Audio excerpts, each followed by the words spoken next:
a vast open area, there was a huge chasm, and at its base, the protagonist, Noah, stood before the stone-throwing machines. A man once again asked him whether he truly wanted to undergo such training. Noah agreed, and at his signal, all the stones were hurled toward him. Noah knew that magic was what enhanced their strength by channeling mana through the body. However, he refrained from increasing his physical strength because he believed he would eventually be able to use fire magic while maintaining control over all forms of magic. Yet, when he attempted to use fire magic, nothing happened. Frustrated, he sat down on the ground, stating that although he could enhance his strength, fire magic still remained beyond his reach. He already knew this, yet he could not produce even a single flame. The man approached him to check on his condition and wondered if he was fine. Noah replied that he was unharmed and did not have a single scratch. The man remarked that even so, Noah had only just begun to move and that they were already incredible, so he would not stand a chance at replicating their level. Noah asked him not to say such things, as he still had a long way to go. Suddenly, his sister came up from behind and clung to him, startling him. Noah told her to be careful, explaining that it was dangerous to tackle him unexpectedly during training. His sister's name was Kiara. She asked whether he had finished his training and invited him to play with her. Noah refused, explaining that he needed to study and suggested that they could play the next day instead.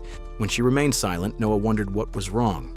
Kiara mentioned that he had changed and reminded him that he used to hate both exercising and studying. Noah found himself unable to respond. Kiara then stood up to leave, saying that they would play the next day and expressing her hope that he would do well in his studies. Noah reflected on how much he had changed and remembered that he had once been an average student who loved playing games. He used to spend most of his time playing, sleeping, and going to school. Every day, he would wake up only to repeat the same routine. However, one day, when he woke up, he found himself inside a game world for reasons unknown to him. The game was called Absolute Oblige, an academy-based fantasy game filled with dangerous villains, one of whom happened to be his current self. That character was an extremely wealthy individual who could buy almost anything with money. He possessed a sharp tongue and a twisted personality. He would solve every problem with money and was considered the worst among the villainous nobles. Moreover, regardless of the route taken in the game, Noah would always be killed by the Demon Lord, and he would be crushed by gravity magic and die in a pitiful state. To make matters worse, there was even official merchandise called Noah Die, which he found utterly humiliating. Despite knowing all this, Noah refused to remain a piece of scum and die meaninglessly in that world. He was determined not to let himself be crushed to death by gravity magic. Noah trained relentlessly, knowing that he had no natural talent. Because of that, he pushed himself even harder. He would do 100 push-ups, 100 sit-ups, and run 20 laps every single day, believing that such effort would surely make him stronger. After becoming strong enough, he planned to fight alongside the hero to defeat the Demon Lord, as that was the only way he could survive. That night, when Noah went to have dinner, he noticed that Kiara was not present. He asked a maid where she was, and the maid informed him that Kiara was getting ready. Just then, Sebas approached him and asked what they should do about the slave. Noah recalled the butler's background. According to the information he remembered, the butler had once been a highly skilled assassin. Noah's family had hired him for a large sum of money, and he had served them faithfully for many years. Noah also remembered reading in the guidebook that his character had once ordered a slave to be executed, yet the butler had secretly spared the slave's life and allowed them to escape instead. Sebas clarified that he was referring to the slave who had slighted Noah earlier and had been detained in prison. He asked whether he should execute them. Shocked, Noah immediately told him not to kill them under any circumstances. Sebas looked confused. Noah tried to calm himself and instructed Sebas to release the slave from servitude and instead offer them a job. Sebas questioned whether Noah was truly certain about that decision. Noah asked whether there was something wrong with his request. Sebas denied that anything was wrong, but admitted that he had never imagined Noah would say something like that. He reminded Noah that he had previously ordered the execution of a slave who had spilled wine on his clothes approximately 151 days ago, another who had blocked the hallway around 136 days ago, and even one who had mispronounced his name about 150 days earlier. Noah asked him to stop recounting those incidents. He reflected that his former self had truly been despicable. He then admitted that it seemed he had caused everyone in the mansion a great deal of trouble. Noah thanked them all for enduring his behavior. Everyone was stunned that Noah was expressing gratitude.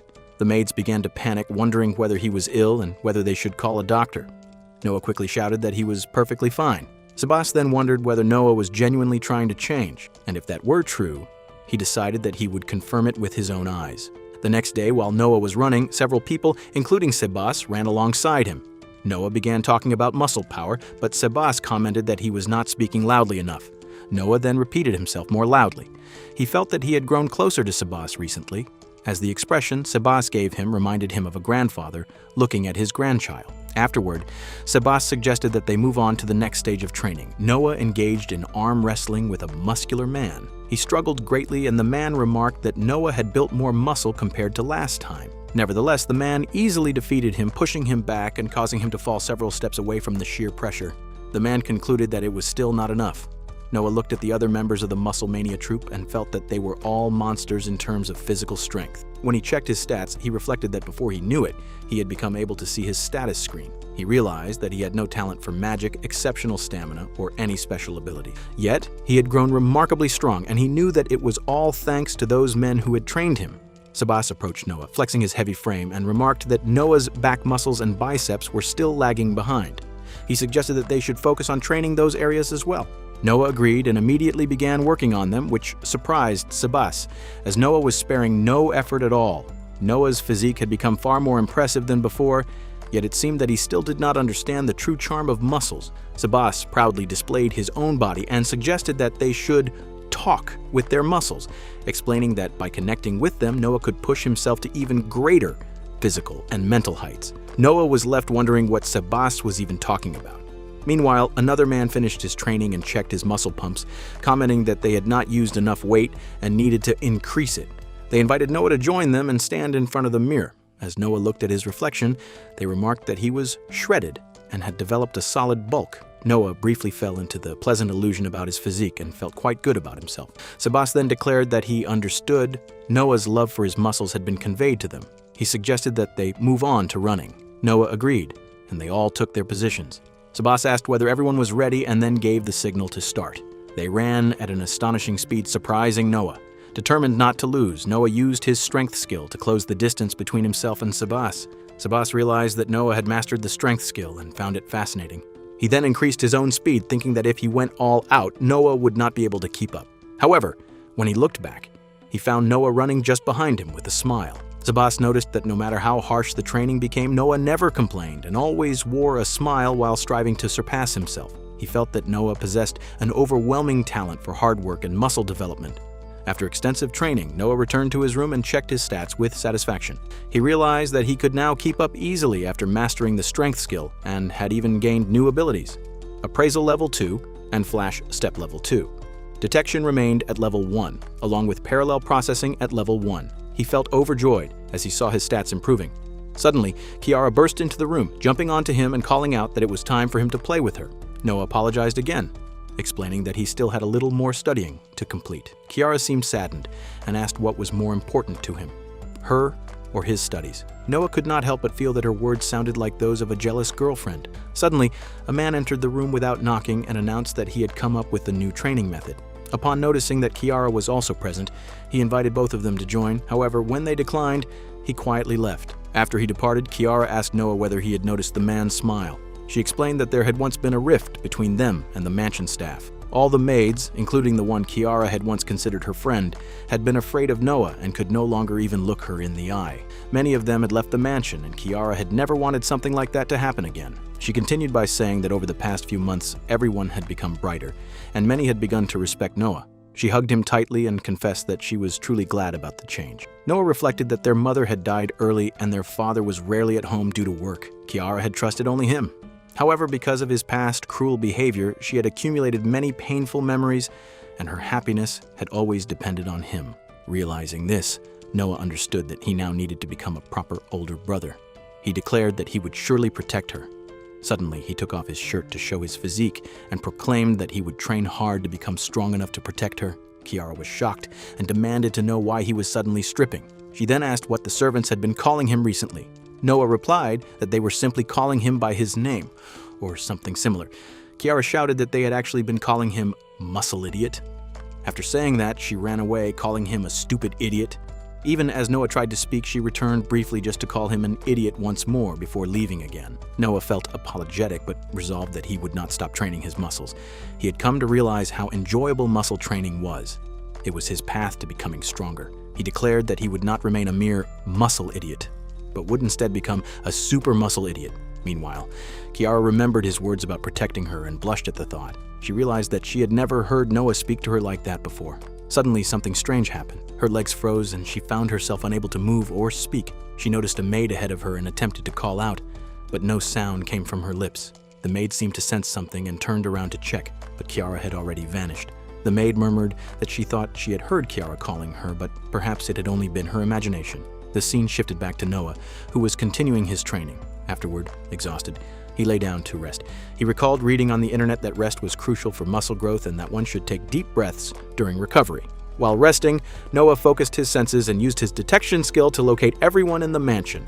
Suddenly, he sensed something alarming. Someone was kidnapping Kiara, covering her mouth with a cloth and carrying her away. Shocked, Noah wondered who would dare to abduct her. Just then, Sebas knocked on his door to inform him of the same news.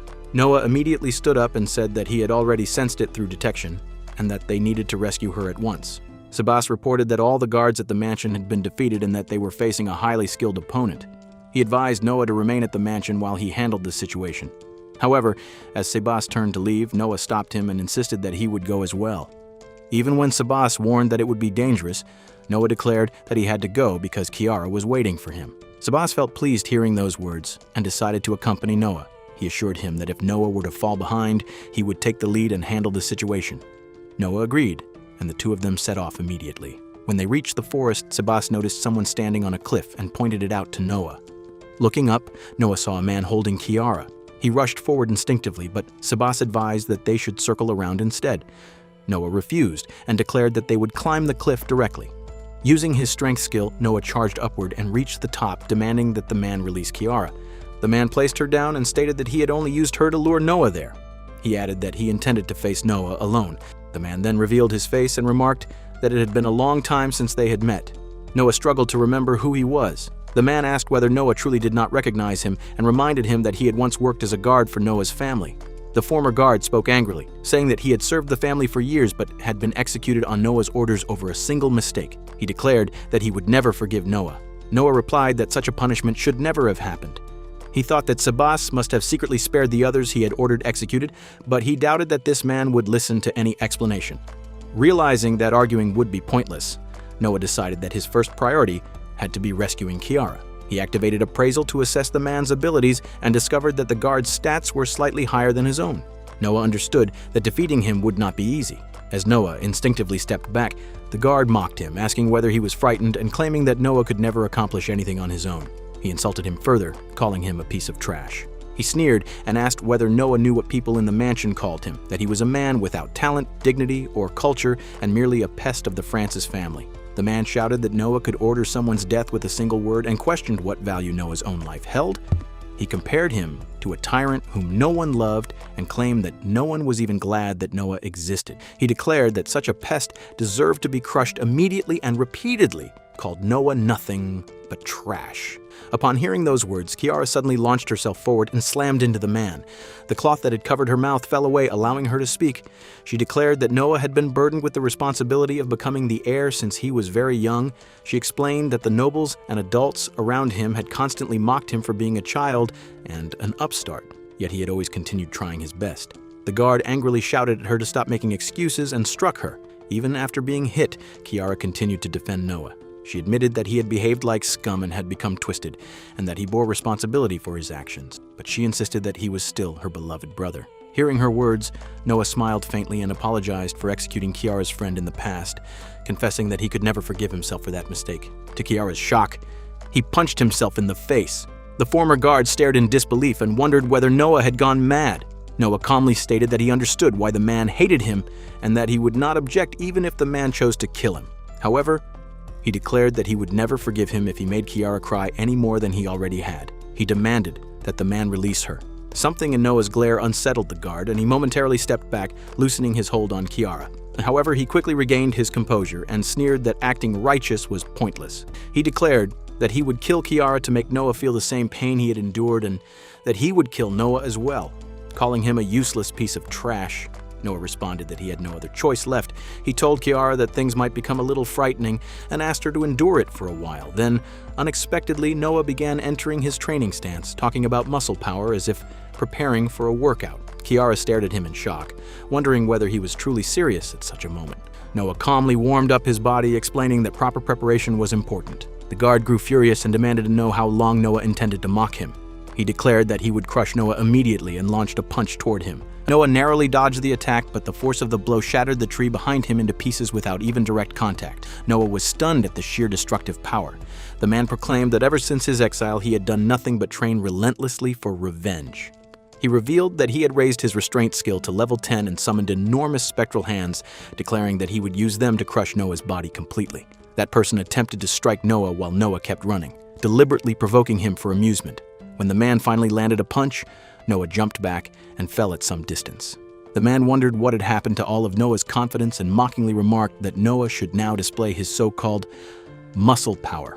Noah grabbed a stick and admitted that the man was strong. However, he declared that he had worked harder than anyone else because he intended to become the man who would one day defeat the Demon Lord. The man summoned his giant hands again to attack Noah and wondered what nonsense Noah was speaking. Noah shouted that he would not die in the prologue like that and that he would grow stronger. Although the man had already unleashed his power upon him, Noah used Flash Step and disappeared from that place. The man became confused and stated that Noah should not possess such talent and that it was impossible for him to move that fast. Noah appeared behind him and declared that he was no longer the same person as before. He explained that he had rebelled against his weaker self and surpassed his limits as the heir of his family. He then struck the man and captured him. The defeated man begged them to let him join his friends in the next life. Noah wondered what they should do next. At that moment, Sabas arrived and asked whether that person was the one who had put Kiara in danger. He stated that it called for an appropriate amount of torture and suggested that they execute him. However, Noah responded that Kiara was unscathed, so there was no need to go that far. He also added that, in a way, that person was one of his victims. Noah then questioned whether Sabas would let all the people he had executed go free. Sabas was amazed to hear such words. Noah then revealed that the man's friends were all alive. The man asked if it was truly real. Sabas assured him that it was, and the man began crying, thanking God that his friends were alive. Soon Noah heard the voices of servants approaching them. Kiara then asked what they should tell those people. Noah suggested that the three of them say they had sneaked out to look at the stars and asked Sabas if that would be fine. Sabas remarked that Noah had truly changed. Noah replied that he had always been odd since birth and that perhaps he had been changing all along, so now he was simply a muscle-loving noble. He then carried Kiara in his arms and said that they should go home. Kiara protested and asked him to put her down, saying she was not a child anymore. Meanwhile, the maids continued searching for them. The scene then shifted to Cecile, who was reading a book at her study table when a maid informed her that it had been decided she would be engaged to Noah. Cecile wondered what kind of person Noah would be. The next day, Noah was having tea in the garden. He reflected that he was currently inside the world of a fantasy academy game, having been reincarnated as the villainous noble of that game. It had already been a few months since he arrived in that world, and during that time, he had grown close to the people in the mansion and had become accustomed to living in that body. He had also come to appreciate just how magnificent those muscles were. As he finished his tea, Sabas informed him that it was about time. Just then, a man approached Noah and was startled to see both Sabas and Noah removing their shirts to reveal their well-built physiques. The man hesitated before stating that he had brought a letter from the master of the house. Noah thanked him for the letter and opened it to read. He discovered that his fiancée had been chosen. It was Cecile Edward. He recalled that Cecile was his fiancée in the game and one of its love interests, a woman blessed with both beauty and intelligence. Even Noah himself had been captivated by her charm. He remembered that in about 2 years he would begin attending the Absolute Academy, where he would meet her for the first time. However, in the original storyline, she would fall in love with the hero at the academy. She would come to despise Noah's villainous actions and ultimately decide to break off their engagement. At that time, Noah would be consumed by rage and attempt to take revenge, but the bond between Cecile and the hero would be too strong to sever. Thinking about that future, Noah felt overwhelmed with sadness. He fell to his knees and remarked that if Cecile were to say such words to him in real life, he would never be able to stand up again. Sabas, noticing his condition, asked what was wrong. Noah, trembling, replied that he had simply been thinking about the future, but it felt unbearably difficult. Sabas encouraged him to remain strong. Noah then decided that since he would eventually meet Cecile at the academy, he would avoid seeing her before then. In order to prevent the future where he would be killed, he realized that he had no choice but to defeat the Demon Lord. He understood that normal training would not be enough to make him strong, so he resolved to push himself far beyond his limits. He continued his special training with even greater determination. At that moment, Lion, his instructor, arrived and remarked that Noah could have rested until the lesson began. Noah seemed pleased to see him and reflected that Lion was an A-rank adventurer who guided him in swordsmanship. Noah told Lion that he had completed the 100 practice swings that had been assigned as homework. Lion acknowledged this, but then noticed a heavier training sword nearby and wondered whether Noah had been using it. Noah confirmed that he had, explaining that the regular sword did not feel heavy enough for him. Lion appeared shocked and remarked that as the heir, Noah should at least be capable of that much. Noah responded that Lion was as strict as ever, but that was exactly what he wanted since he aimed to become far stronger than he currently was. Noah then asked Lion whether it would be fine if he continued with his warm-up exercises. Lion agreed, and the others decided to join Noah as well. Noah placed a heavy load on his back and began doing 20 laps of bunny jumps. Sabas also carried weight on his back while training alongside him. At one point, Sabas remarked that Noah was lagging behind, which only pushed Noah to continue without stopping. Lion observed this and commented that Noah truly spared no effort. He noted that Noah was never satisfied with merely meeting expectations and was always striving to push himself to even greater heights. Lion felt that Noah was an exceptional student, a good-hearted young man with clear eyes and a pure spirit. He believed he could not have wished for a better disciple. Lion reflected that most nobles would slack off during training when no one was watching, but Noah, on the contrary, added even more weight to challenge himself further. He found Noah both crazy and endearing. Lion realized that Noah had surpassed all his expectations and felt a strong desire to stand by him and watch over his growth. He was convinced that Noah possessed limitless potential. Lion then turned toward a lady lying on the ground and asked how long she intended to remain there. The lady trembled and replied that it was not as though she wanted to lie there, but she was unable to move because she had exhausted all her mana. She wondered what exactly was wrong with Noah. That lady was Freesia, Noah's magic instructor. She then spoke about an earlier incident in which Noah had asked her to cast powerful magic at him, insisting that he would grow stronger more quickly that way. She admitted that she had been completely shocked by the request. Nevertheless, she had fired magic at him throughout the entire lesson, while Noah continued swinging that strange sword of his without hesitation. Once he finished that, he had immediately started doing bunny hops. She confessed that she found his behavior rather creepy. Lion responded that Freesia had finally begun to understand just how remarkable Noah was. Freesia, however, wondered whether Lion was even listening to what she was saying. Noah soon noticed that Freesia had regained consciousness. He told her that he was currently engaged in muscle training and suggested that she join him, explaining that it would help build muscle and improve her stamina. The men nearby began praising Noah's well-built physique and decided to join him in the training as well. Freesia grew increasingly anxious as she saw more of them gathering. Two of the men even stepped forward, flexing their muscles and asking to participate, while Noah enthusiastically pulled her along. Freesia tried to resist as she was genuinely frightened by the overwhelming enthusiasm around her. She stated that she had already done enough and asked them to let her stop. Lion then took her hand and reminded her that she was the greatest mage in the entire territory. He acknowledged that she must be exhausted, but emphasized that they would be hopeless without her support. Hearing those words, Freesia blushed. Lion then noticed a bucket nearby filled with 30 bottles of mana potion. Sabas told her that she was a pillar supporting Noah's growth and insisted that she should drink every drop to recover quickly. Freesia was shocked and protested that it was far too much for one person, but Lion dismissed her concern. As she reluctantly began drinking the potions, Lion turned to Noah and declared that they would have a sparring match. Noah agreed without hesitation, and the two of them prepared themselves with sword and shield in hand. Lion prepared himself to fight back as Noah advanced to strike him with his sword. However, Lion blocked the attack and remarked that Noah's timing was too simple and easy to counter. He then slashed at Noah, forcing him to step back to dodge. Even so, Lion complimented him, admitting that Noah was quite skilled. Lion reflected that when he had first arrived, he used to look down on Noah's family. He remembered being confused about why he had been assigned to teach the eldest son of such a household and had even considered refusing the task. Sabas had approached Lion earlier to confirm his identity, stating that he would guide him inside. As Lion walked in, he recalled hearing from the locals that Noah was worse than trash, had the worst personality imaginable, and had executed countless slaves. Lion had thought at the time that if Noah ever ordered his execution, he and Sebas could simply run away and work as adventurers anywhere in the world. However, things had turned out very differently. Noah had greeted Lion respectfully and even bowed before him, declaring that he would not complain no matter how harsh the training was, and that Lion should not hold back. Lion had been genuinely surprised, as he had never seen a noble lower his head in such a manner. He wondered if this was truly the same Noah he had heard so many terrible rumors about. As promised, Noah did everything Lion instructed him to do. Lion recalled the insults people had once directed at Noah, calling him a useless noble with nothing but money. Yet Lion now believed that Noah was an incredibly hardworking and admirable person, and he wished others would accept him as well. That was why he had decided to stand by Noah's side. During the battle, Noah was exhausted but remained standing. He believed that his daily training had made him stronger and was determined to land a hit on Lion. He resolved not to use any tricks and decided that he would strike Lion with all his might. When Noah combined his strength with his parallel movement, Lion was visibly surprised and wondered when Noah had learned to perform such a technique. Noah then used Flash Step to appear behind Lion, creating an opening. Lion realized that he would not be able to dodge the attack in time. However, Lion suddenly used Shadow Figure, disappearing before Noah's eyes.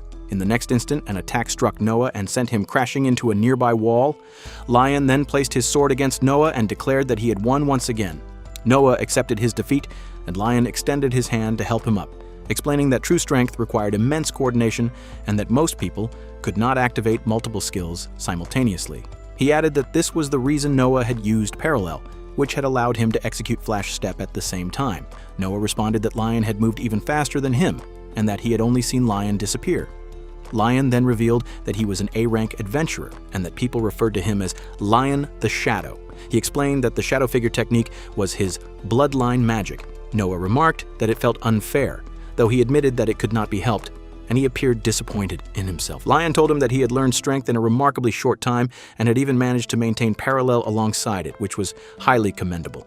Noah thanked him for the praise, and Lion found him unexpectedly meek and rather endearing. Lion then advised Noah not to push himself too hard and risk getting injured, and Noah agreed. However, Lion knew that excessive meekness could lead to weakness, and he wished he could help Noah become a little more confident. Lion then suggested that they go on a trip for the next day's lesson and asked whether Noah would like to visit the guild. Noah seemed curious about the idea, and Lion explained that Noah would likely not be able to attend magic lessons the following day because Gita's condition had worsened after drinking the potions. Hearing this, Noah agreed to the plan. Sabas stated that he would come to pick Noah up the next morning, and Noah agreed. That night, when Noah went to bed, he felt extremely excited. He reflected that although he had visited the guild many times in the game, it would be his first time seeing one in real life, which made him even more thrilled. He tried to sleep but found himself unable to do so because of his excitement. Morning eventually arrived, and Sabas came to wake him.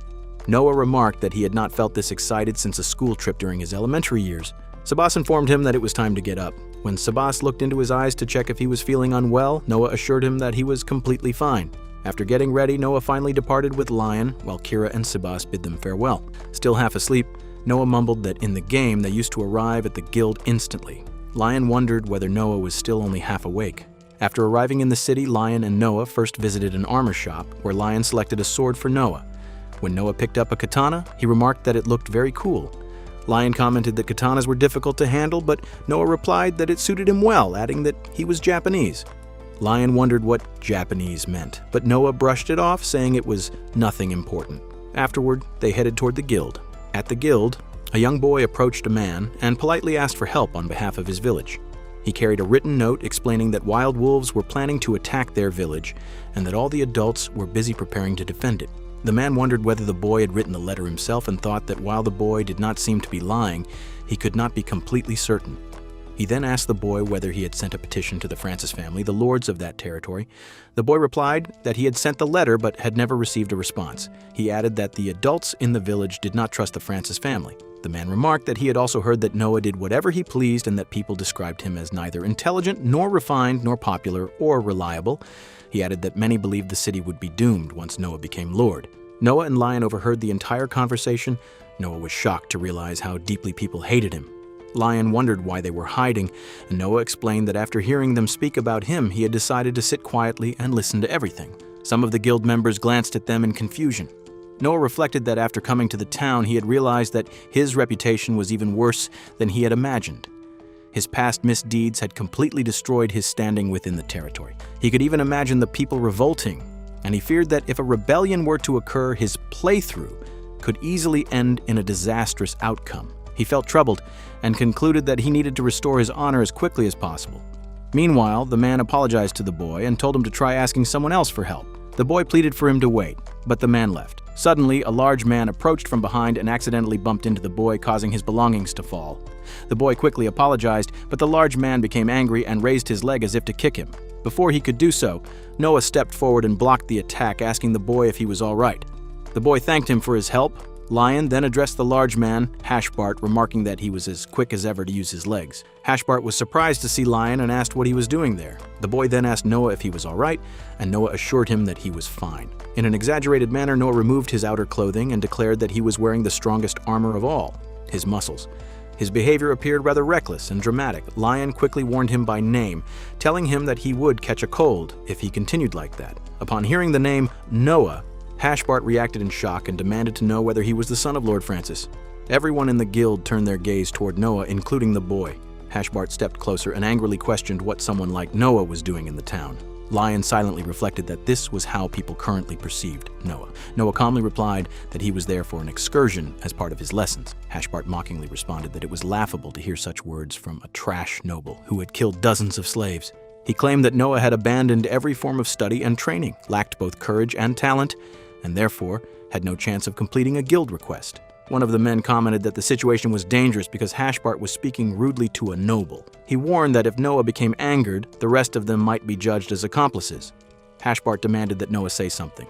Noah merely stared at him in silence. Irritated, Hashbart asked why he was looking at him that way and wondered what that expression meant, or what Noah was thinking. In reality, Noah was carefully observing Hashbart's physique. He concluded that the quality of Hashbart's body was quite poor, and that he clearly did not treat his muscles with care or dedication. To Noah, it seemed like a complete waste. This realization led him to believe that his own muscles were superior in comparison. Hashbart, growing more frustrated, questioned what was wrong with Noah. At that moment, Noah turned to Lion and suggested that they head to the reception desk. Hashbart became even angrier and accused Noah of trying to run away. He then turned to Lion and claimed that Lion would probably be the one completing the request instead. Lion responded by asking whether Hashbart was implying that Noah was useless on his own. He then firmly declared that Noah was capable of completing any request without his assistance. Hashbart scoffed and remarked that Lion was merely talking without substance. Meanwhile, the young boy noticed that his quest paper had fallen to the ground. As he bent down to retrieve it, someone suddenly stepped on it, crushing it beneath their foot. Hashbart looked at the boy and wondered what was wrong with him. Lion told him to move his foot, but Hashbart turned to him and asked what would happen if he refused to do so. Lion prepared himself for a fight and declared that if Hashbart would not listen, then they would have to settle it by force. Suddenly, Noah grabbed Hashbart's leg and told him to remove his foot from the boy's belongings. Everyone was surprised, as they had not even noticed the scrap of paper beneath his foot. They could not help but stare at it curiously. Noah told Hashbart that the paper might contain an important request from the boy. Hashbart tried to push Noah away by force and wondered whether Noah, with his small and delicate body, could really move him.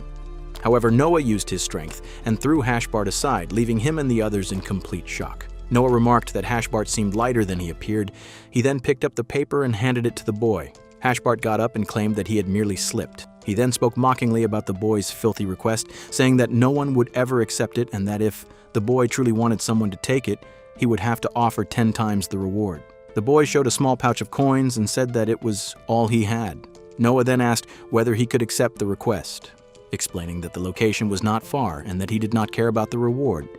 Lion asked if Noah was truly certain about his decision. When Noah agreed, Lion thought that Noah might simply choose a low-rank request for experience.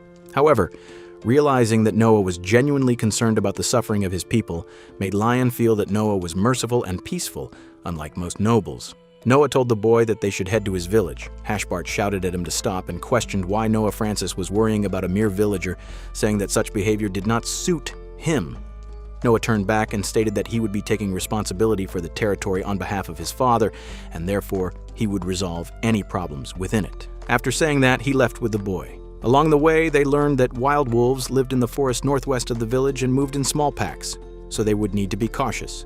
Noah continued defeating the monsters they encountered. Lion mentioned that although they had met a few minor monsters, they should have already entered the wild wolves' territory by then. Despite using his detection magic, Noah had not sensed any wild wolves yet. Meanwhile, Hashbart and another man followed them. Noah thought about moving further west. The other man asked Hashbart why they were guiding someone they considered worthless. Hashbart revealed that Noah was the son of Lord Francis and declared that the entire family deserved to die. He suggested that they could later claim that Noah had died in an accident while fighting monsters, and no one would suspect anything. The other man agreed, and as they laughed, Noah overheard their entire conversation through his detection magic. Having heard their plan, he decided to wait and see what they would do when they finally made their move against him. Noah watched Hashbart killing the monsters and wondered why he was attacking those docile creatures. Hashbart asked Noah whether he had noticed that perhaps the wild wolves were frightened by his strength, which might explain why they had not appeared. Lion commented that it was strange that they had traveled so far without encountering a single wolf. He suggested that the wolves might have already left the forest for some reason, and added that it would be a relief if that were true. However, Noah disagreed and stated that they were already surrounded. He explained that numerous wolves were positioned along the cliffs, watching them from above. Hashbart observed that the pack was enormous and admitted that he had never seen such a massive group before. He wondered how many wolves there actually were. Suddenly, they noticed that a mutated variant of a wolf was among the pack, which would likely pose a serious problem for them. Lion stated that the mutated wild wolf must have survived for a very long time and had grown stronger through mutation. Hashbart began sweating at the sight of the beast. Lion added that the wolf was classified as A rank and declared that he would handle it himself. However, Noah suddenly stepped forward. Hashbart shouted, asking whether Noah truly intended to fight it as well. Even Lion hesitated at that moment. Noah then said that he would rely on Lion for backline support. Noah knew that this was not a game, and that he could actually die in such a battle. Yet he remembered the boy who had begged him to save his village. Because of that promise, he knew he had to fight. He stated that as a member of the Lord's family, it was his duty to protect his people. The mutated wolf let out a brutal howl so piercing that even Hashbart had to cover his ears. Soon after, the wolves charged toward them. Taking advantage of the chaos, Hashbart pushed the man beside him forward as bait and tried to flee. However, he soon realized that wolves were approaching from behind as well. As they leapt to attack him, Noah rushed in and cut them down, saving Hashbart. While Hashbart ran desperately for his life, Noah stood firm against the mutated wolf. Hashbart then asked Lion why he was not joining the fight. Lion calmly replied that there did not seem to be any need for him to intervene. Watching Noah, Lion recalled their past training sessions and remembered mentioning that Noah appeared unusually skilled with a katana. He had once asked whether Noah had been secretly training. At that time, Noah had denied it and even revealed that it had been his first time holding a katana. Lion had been confused and had asked how he could possibly be so skilled. Noah had simply replied that he had acquired a new skill. Back in the present moment, Hashbart grew terrified when he saw Noah close his eyes. He wondered whether Noah had given up. As the mutated wolf lunged at him, Noah felt an unexpected calm. He thought it was strange that in the midst of such a dangerous fight, he felt completely at ease. He wondered whether it was all thanks to the katana, as it felt as though they had fought together for many years. At that instant, Noah activated his new swordsmanship skill and delivered a single decisive slash, defeating the mutated wolf in one stroke. The other man was stunned when the severed head of the mutated beast landed near him. Hashbart, hiding behind Lion, complained that they should not frighten him like that. Lion simply responded that he should remember that sight well, because that was who Noah truly was. That night, Noah and Lion were served dinner in the village. The boy told them that they did not have much to offer in return, but he urged them to eat as much as they liked, explaining that the meat of the wild wolf was especially delicious. Noah was delighted when he saw the food. The boy thanked him again for defeating the wolves and said that he believed Noah was a truly good person. Hearing that, Noah repeatedly asked him to say it again, and the boy continued to insist that Noah was indeed a good person. Soon, someone reminded them to eat while the food was still hot. Noah invited everyone to eat together, and as they shared the meal, he felt extremely happy. His muscles seemed to rejoice at the hearty food, and he thought that eating such a meal with his bare hands was the best feeling in the world. He remembered how Sebas used to constantly scold him at the mansion about his table manners. Suddenly, Sebas appeared and questioned what kind of unrefined way of eating that was. Noah was shocked to see him and wondered why he was there. Sebas replied that he had come to check on Noah because he had been worried about his excursion. He then said that they should return home, adding that it seemed he would need to intensify Noah's training in proper manners. After dinner, Sebas dragged Noah away from the village. The scene shifted to the Noble Education Facility, where many students were gathered. An instructor announced that the purpose of the facility was to teach nobles proper manners and etiquette before they entered the academy, and he expressed his hope that they would use the opportunity to improve themselves. Noah was among the students and felt uneasy when he noticed that Cecile was present as well. The instructor then announced that they would begin with dance practice and instructed everyone to pair up with a partner of the opposite gender. As students began forming pairs, Noah grew anxious, worrying that he might end up without a partner. Just then, Cecile approached him and asked if he would like to pair up. Noah thanked her, but when he turned and realized it was Cecile, he was startled. She greeted him politely and the two of them began dancing together. She remarked that she assumed he had not had much experience with dancing. Noah admitted that he had no idea how to dance. As they moved, Noah reflected on the events of the game. He thought that if he grew close to her, it might interfere with her destined relationship with the hero. In the game, Cecile had broken off her engagement with him shortly after entering the academy and had eventually ended up with the hero. Believing that she deserved her happiness, Noah concluded that it would be better if she disliked him. For a brief moment, he even considered behaving inappropriately so that she would hate him immediately. He assumed she would slap him if he did so. However, just as he was about to act on that thought, he stepped back and decided he could not bring himself to do such a thing. Cecile, unaware of his inner turmoil, commented that his spin had been quite impressive and encouraged him to continue. Confused, Noah resumed dancing. He then asked her whether she was truly content with their engagement, since it had been arranged by their parents. He expressed his belief that she deserved to choose someone she truly loved. Cecile replied that it was a strange thing to say, as she had never been given the right to choose her own partner since birth. Noah understood the reason behind her words. He knew that Cecile had grown up without affection because she was the daughter of a mistress rather than the wife. The Edward family had no legitimate heirs, which was why they had reluctantly acknowledged her. He believed that if they had truly loved her, they would never have engaged her to someone like him. They resumed dancing, and she asked him to try the step once more. As he followed her lead, Noah thought that even if she eventually ended up with the hero, he hoped she would still find happiness. He told her once again that he believed she should make her own decision about her future. Cecile looked at him in confusion, and Noah asked whether he had said something strange. She denied it and remarked that he was nothing like she had imagined. Noah began sweating nervously. At that moment, a loud voice interrupted the hall. A boy was shouting at a girl, accusing her of stepping on his foot again.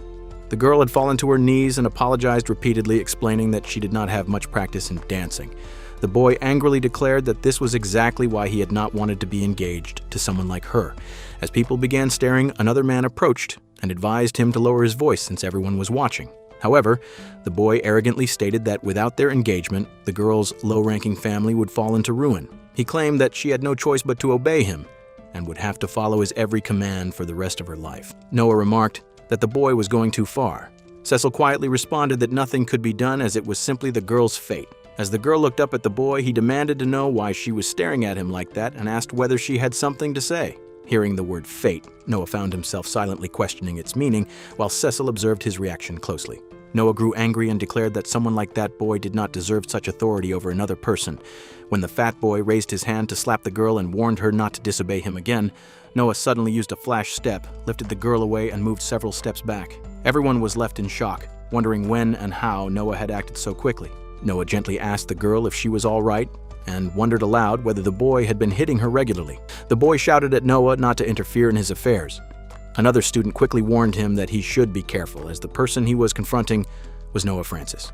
Noah turned toward the boy and stated firmly that, regardless of status, no one had the right to hurt others without mercy. He then told the girl that she should speak up when someone treated her that way. He admitted that it was not easy, but assured her that if she ever needed help, she could rely on him. He even offered her his handkerchief. Cecile watched in surprise, realizing that Noah was nothing like the other nobles.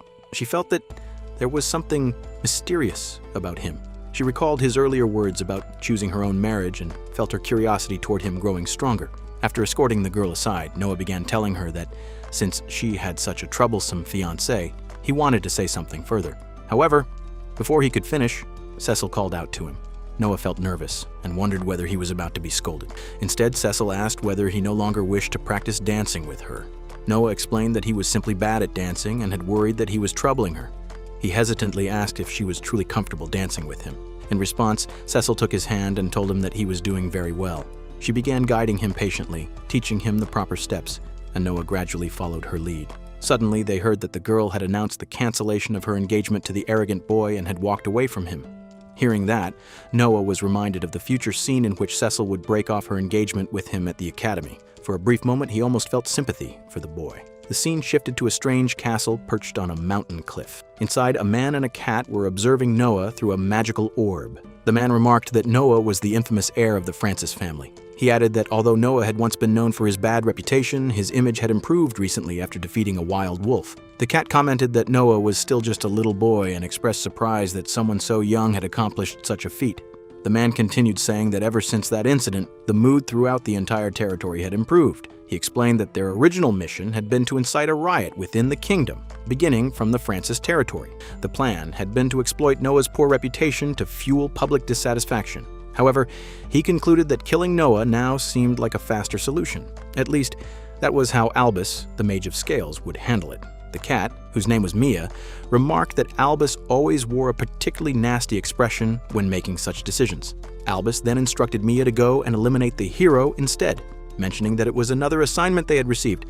Mia wondered whether they should split up to carry out the tasks more efficiently. However, Albus reassured him, stating that it did not matter how strong Noah had become, because before him, everyone was equal. Mia quietly commented that he almost felt sorry for Noah, as his death already seemed destined. All of a sudden, Cecile went to visit Noah and apologized for arriving without prior notice. Sebas told her not to worry, assuring her that Noah would be pleased to see her. Since Noah was at the training ground at that moment, Sebas said that he would show her the way. She thanked him, and as they walked, she explained that she had come to visit Noah. When they arrived, she saw that he was performing a muscle pyramid exercise. He was standing on top of 3 men while a large man and 2 heavy containers were placed on him to increase the weight. As he was doing this, he suddenly noticed Cecile. Feeling embarrassed, he quickly covered his chest, which caused everyone to lose balance and fall. Cecile told him that she had sent him a letter but had never received any reply. Noah replied that he had been extremely busy and apologized for not responding. Cecile then asked him to drop the formalities between them. After that, she looked slightly hesitant and said that it was difficult for her to say, but she wondered if she could feel his pectoral muscles. Noah was truly shocked when he heard her words, as he understood that she meant exposing his chest in front of a girl. He wondered if she intended to use that as an excuse to pinch him. Meanwhile, one of the men nearby grew jealous, wishing that he were in Noah's place. Sebas mentioned that such behavior could be considered harassment. Cecile stepped closer to Noah and asked if it was truly inappropriate. Embarrassed, Noah reluctantly showed her, and Cecile thanked him. She touched his chest and found it incredibly firm, noticing that it twitched each time she touched it. Noah wondered if she could choose her words more carefully. He also questioned whether she had always possessed such a bold personality, as she was completely different from what he had imagined. Cecile then blew gently into Noah's ear, causing him to make a strange sound. She laughed and commented that he was indeed a very interesting person. Noah was surprised to realize that she was teasing him. Meanwhile, Kiara was watching everything from behind a tree and grew angry that Cecile dared to ogle Noah. Cecile noticed her and approached to greet her, saying that Kiara was a cute little sister and that one day she would become Cecile's sister as well. She added that she was truly looking forward to that future. Kiara agreed, but there was an overwhelming tension between the two of them, something even Noah could sense. Afterward, Noah said that he would return to his training and asked them both to enjoy themselves. Cecile complained that she had written him many letters and invitations, yet he had never replied. She added that just when she thought they could finally spend some time together, he chose to go back to training. She admitted that she barely knew anything about him and wondered whether he disliked her. Kiara responded that it was not that Noah disliked her, rather, he was simply overwhelmed by the mountains of letters he received. She explained that Noah trained relentlessly, strengthening his muscles, practicing sportsmanship magic, and even running 100 kilometers daily. No one forced him to do so. He pushed himself and never missed a single training session. They both understood that no ordinary person could endure such intense training. That night, while they were having dinner, Cecile remarked that the food was truly delicious. Noah replied that he was glad it suited her taste and added that their chef, Anbar, would be pleased to hear her compliment. Cecile then asked Noah how he knew about the 12 mages. Noah recalled that, in the game, the 12 mages were a shadowy group who specialized in assassination. He remembered that they had attempted to kill the hero numerous times throughout the course of the game. Since he had played the game himself, he was familiar with them. However, they had always targeted the hero, not him. Noah then said that he had merely heard of them and asked what they had to do with him. In response, Cecile stepped closer and playfully pulled his cheeks, questioning what he was talking about. She pointed out that the 12 mages could very well come after him. Noah was shocked by her statement and asked for the reason. Cecile explained that his family held a monopoly over the national trade, and there were many people who would love to see him eliminated. Noah began to feel that his family was far more important than he had originally thought, and he realized that he needed to protect them. Cecile explained that on the surface, it appeared that the wealthy factions were only after money, but their true objective was to establish their own country. She clarified that they were nothing like ordinary people, and given their ambitions, it made sense that they would desire independence.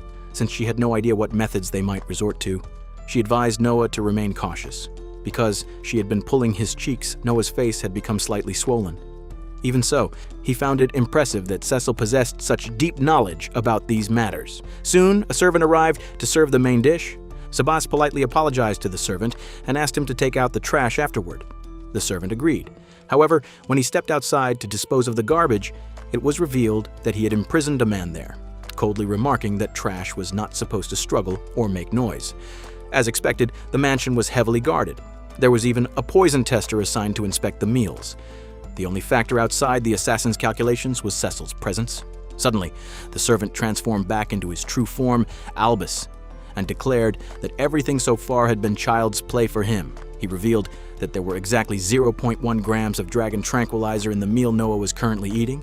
He reasoned that within an hour, once the drug took effect and Noah fell into deep sleep, he would quietly kill him with his bare hands. While eating, Noah began to feel unusually sleepy. Sabas pointed out that they were still in the middle of their meal. Cecile apologized, saying that she felt extremely tired as well. Sabas suggested that they both must have had a long day and decided to show Cecile to her room. At midnight, as Noah lay asleep, Albus entered the room and observed that Noah was completely unconscious. He stated that no matter how strong Noah might be, he was now nothing more than a defenseless child. He claimed that he could easily kill him but would mercifully send him to the next world peacefully. He then declared that it was time for the scales of judgment. However, just as he attempted to seize Noah, he was suddenly kicked with tremendous force and thrown beyond the castle walls. Albus was bewildered, wondering how he had been blasted away so effortlessly. Noah then appeared and remarked that he was not pleased about an old man sneaking into his bedroom. Albus, confused, insisted that the drug he had administered should have prevented Noah from waking up. Noah then wondered aloud if that was the reason he had fallen asleep so deeply. He reflected that even when exhausted, he had always struggled with sleep. But strangely, after ingesting the drug, he now felt completely refreshed. As Albus rose to his feet, he admitted that the situation was unexpected. But now that matters had reached this point, there was no turning back. He introduced himself as Albus, the Mage of Scales, and declared that he had come for Noah's life. He further claimed that he had already killed everyone connected to Noah. Noah let out a heated breath and remarked that lately his life had been in constant danger. He reflected that when he had first arrived in that world, his only goal had been to grow stronger in order to protect himself. However, things had changed. Now he no longer wished to fight solely for his own survival. He wanted to protect Kiara and everyone else as well. With that resolve in his heart, Noah picked up his sword and challenged Albus to come at him. He declared that it was time for Albus to face the strength of his muscles. As the battle began, Albus activated a skill called Spear of Many, causing numerous giant spears to materialize in the air and launch toward Noah. However, Noah dodged every single one of them, remarking that he held the advantage when it came to sportsmanship and physical ability. Even so, he admitted that the continuous spell attacks were becoming increasingly annoying. Noah retaliated by casting fire at Albus, but the flames were too weak to cause any real damage. Albus stated that such attacks were far too insignificant to harm him. In response, Noah used Flash Step to instantly close the distance between them. He then applied his sportsmanship technique and struck Albus with a composed claw. The blow landed squarely on Albus's chest, forcing him to his knees. Noah concluded that with such a wound, Albus should no longer be able to continue fighting. However, Albus suddenly produced a weighing scale. On one side, he placed several coins. The scale began to glow, and within moments, the wound on his chest healed completely. Noah expressed surprise at the sight and reasoned that the flames from Albus's skill operated on the principle of equivalent exchange. Any request could be fulfilled by offering something of equal value. He observed that in order to heal the wound, Albus had likely paid an amount equivalent to the cost of a healing potion. Albus questioned how Noah knew about that magic. Noah replied that he was merely making an educated guess, though in truth he had learned about it from the guidebook. Albus then stabbed his sword into the ground and declared that Noah had seen through his magic. However, he challenged Noah by asking whether he truly believed he could defeat him, asserting that Noah had not even managed to inflict real damage yet. Meanwhile, Noah wondered aloud whether Albus's magic could be useful for muscle training, depending on how it was applied. He also speculated about whether the earlier spears had been part of a special magic system and commented that it would certainly save him the trouble of going shopping for equipment. Albus, confused, demanded to know what Noah was muttering about. Noah replied that he simply found Albus's magic fascinating. Albus grew furious and accused Noah of mocking him. Suddenly, a magic circle formed beneath Noah's feet, trapping him at its center. Albus declared that victory was now his and unleashed a powerful spell called Lord of the Underworld, Bone-Burning Hell. He boasted that even without relying on his special skills, his raw power was overwhelming, strong enough to reduce an A-rank adventurer to ashes, leaving not even bones behind. However, amidst the blazing inferno, Noah remained standing. He calmly stated that the attack was not enough and suggested that Albus would need far more heat to defeat him. Albus was shocked to see all of that. Noah emerged from the intense heat and wondered whether Albus had truly been trying to kill him, even though he was supposed to be one of the 12 mates. He also thought that Frisia possessed far greater firepower than that. However, Noah was worried because his clothes had been burned and he knew that Sebas would be furious about it. Albus stated that if the flames did not work on Noah, he would use something else. He then took out a horn, and Noah realized that it was the crystal dragon horn, an extremely rare item. Noah wondered what Albus intended to do if he was willing to offer something so valuable as compensation. Albus proceeded to use the horn on the wind machine and declared that no one could withstand the judgment of that skill. Soon, massive clouds formed in the sky, and from them, a gigantic box fell toward Noah. Albus announced that it was time for Noah to be crushed beneath the hardest and largest magic stone ever created. As the enormous stone was hurled down, Albus remarked that although Noah was just a child, he was incredibly strong. Suddenly, he saw that Noah was lifting the immense weight with his bare hands. Albus was utterly stunned, realizing that not even 50 grown men would have been able to move such a super dense, massive magic stone.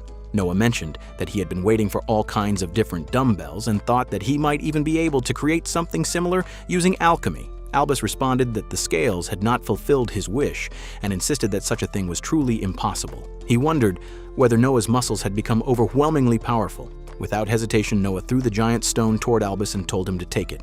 After a while, Lion arrived along with several others searching for Noah. Noah informed them that he was perfectly fine. Meanwhile, Albus struggled to crawl out from beneath the debris. As he looked up, he noticed a few bodybuilders standing nearby. Alarmed, he told them to stay away. However, they moved closer and remarked that he should not call them monsters because it was rude. Instead, he could refer to them as muscles. Albus continued urging them to keep their distance. The next day, during their training session, they declared that they wanted even more muscles.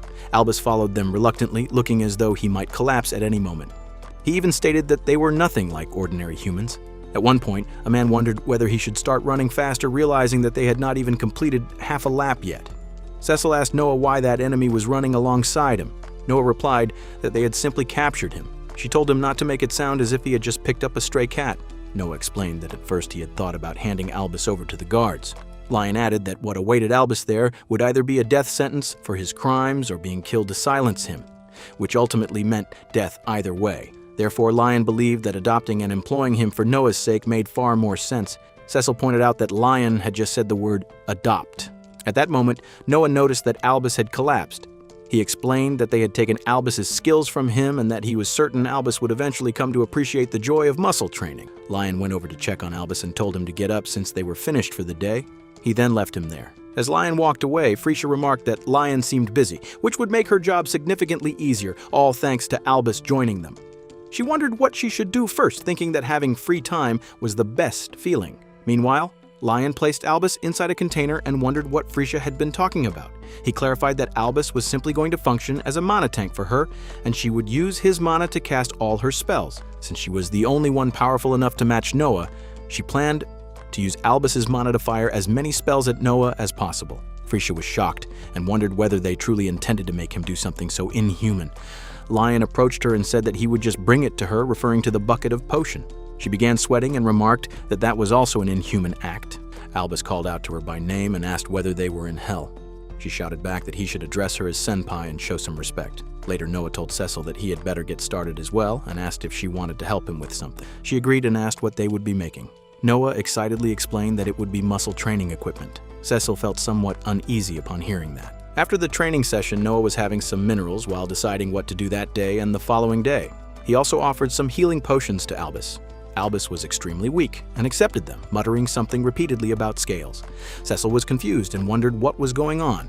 Sebas replied that it appeared Noah had taken an interest in alchemy and seemed completely absorbed in trying to create something. Noah then explained that dumbbells made from super hard, dense magic stone were much heavier compared to normal ones. He added that if mana was channeled through them, they could produce various special effects. He had crafted several types of dumbbells, some that increased in weight, some that floated in the air, and even some that exploded. There were also personal dumbbells enchanted to become 10 times heavier than usual.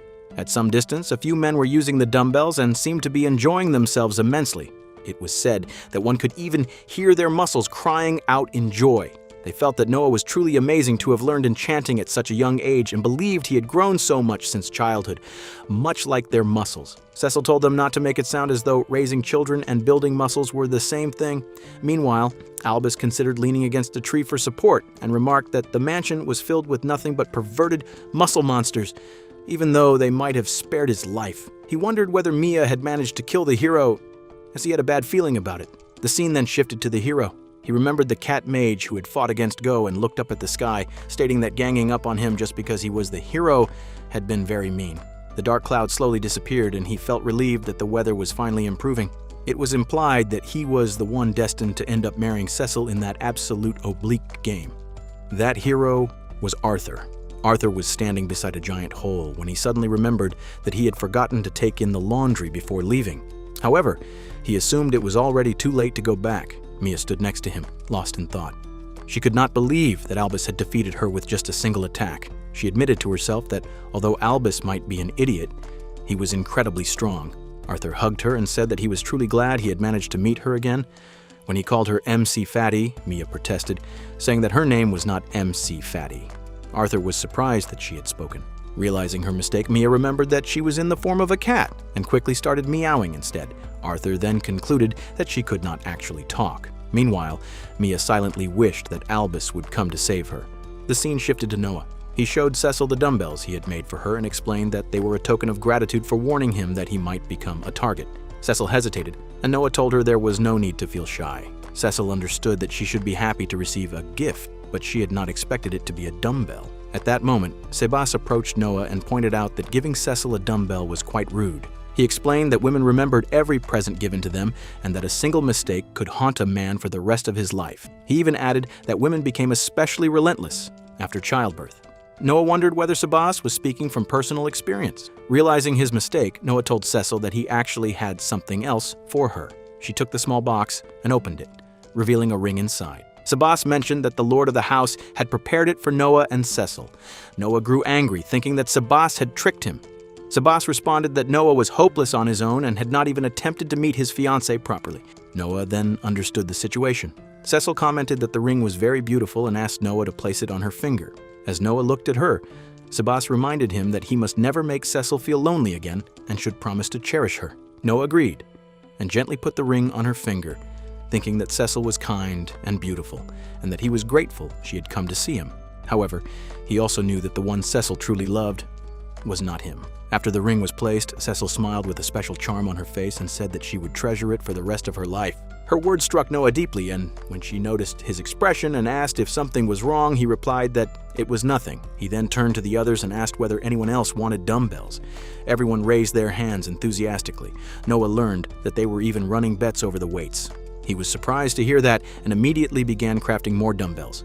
Later, Sebas told Cecile to forgive Noah, saying that he was certain she might be upset that Noah had taken so long to present her engagement ring. However, Cecile replied that she was not angry and felt that she understood Noah a little better now. She admitted that she had once heard rumors that he was cruel and merciless, but nothing could be further from the truth. Sebas affirmed that while those rumors might have been true long ago, Noah had changed and had become a wonderful person.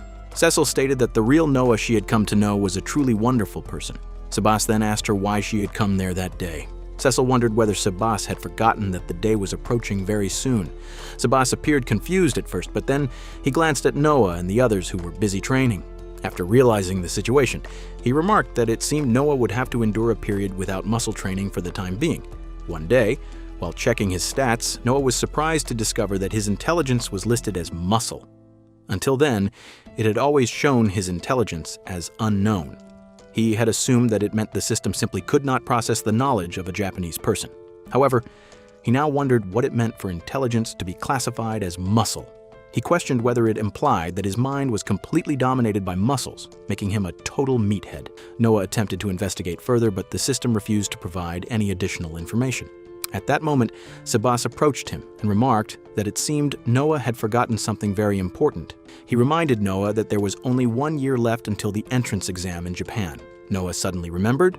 While continuing to lift a dumbbell, he commented that time really flew quickly. However, he added that having an entire year remaining still meant they had some time. Sebas immediately stopped his own muscle training. Noah noticed the change and wondered why Sebas was making such a frightening expression. Sebas then declared that he was forbidding any muscle training until the entrance exam. Noah was completely shocked and collapsed to the ground, saying that he did not want to study because he already had a date with his biceps. He immediately attempted to run away. Sebas calmly picked up a dumbbell and remarked that he assumed Noah did not care what happened to it. Hearing this, Noah froze in shock and quickly returned, kneeling in front of Sebas. He admitted that he had not realized one needed more than just money to enter the academy. Sabas questioned whether Noah was truly satisfied with his current situation. He reminded him that people had always called him scum and trash. Yet he had changed himself through hard work. Sabas encouraged him to seize this opportunity to prove everyone wrong. He urged Noah to work hard and aim for the top spot. Noah appeared fired up by the motivation. However, Sabas clarified that in order to achieve that, Noah would actually have to study. He then revealed that he had already arranged a special tutor for him and called for the teacher to enter. Cecile walked in wearing goggles and holding a book. She announced that she would be teaching Noah from that day onward. She stated that she would ensure he understood even the smallest details and that they would be studying together every day from then on. Noah was surprised to see Kiara and wondered what she was doing there. Kiara teasingly asked whether he would have preferred her to arrive in a swimsuit instead. She then removed her overcoat, mentioning that she was indeed wearing something underneath. She showed her outfit and asked whether it motivated him. Noah found himself staring at her abs and thought that she had impressive muscles. He began to understand why she had once wanted to touch his pecs and wondered whether she was a fellow muscle enthusiast. Kiara grabbed his hand and told him not to worry, explaining that she would also be taking the entrance exam with him. Noah was surprised to hear that she would be participating as well. He thought she was very diligent and felt that he should learn from her example. Feeling inspired, Noah excitedly took off his shirt to show his muscles and declared that he would do his best. Kiara clapped for him enthusiastically. The two of them then moved near the blackboard and Noah took his seat. Cecile began the lesson with the history of the Magic Association of the capital, explaining its structure and official posts. Noah appeared eager at first, but suddenly he collapsed.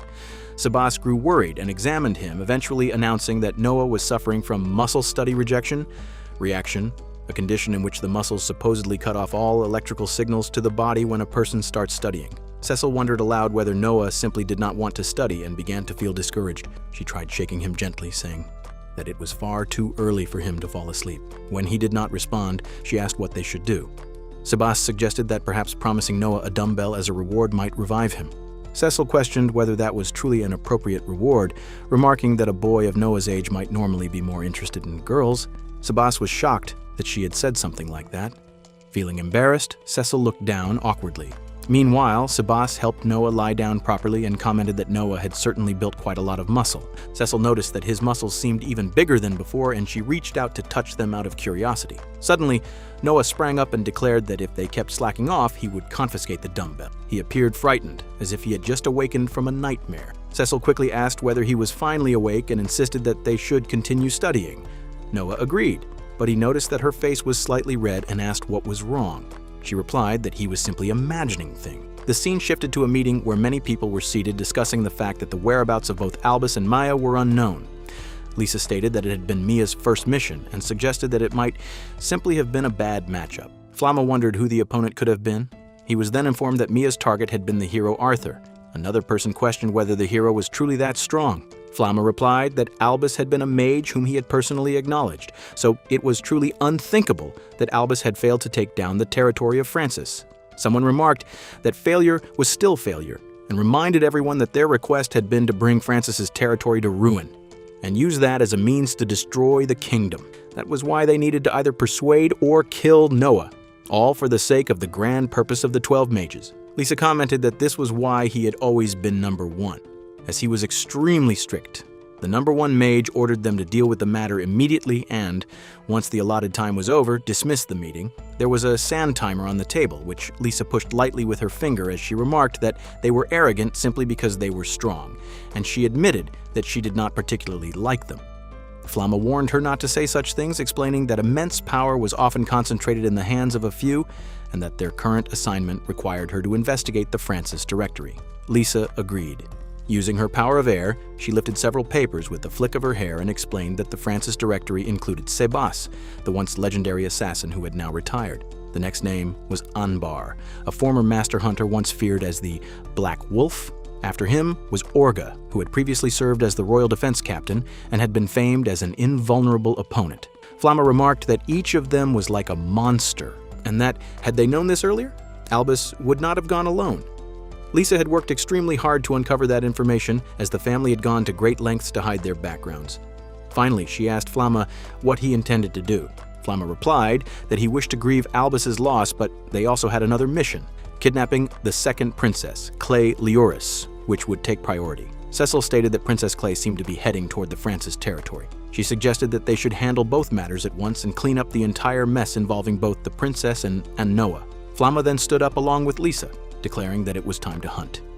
He even swore that he would avenge his friend Albus. Later that night, the scene shifted to Sabas.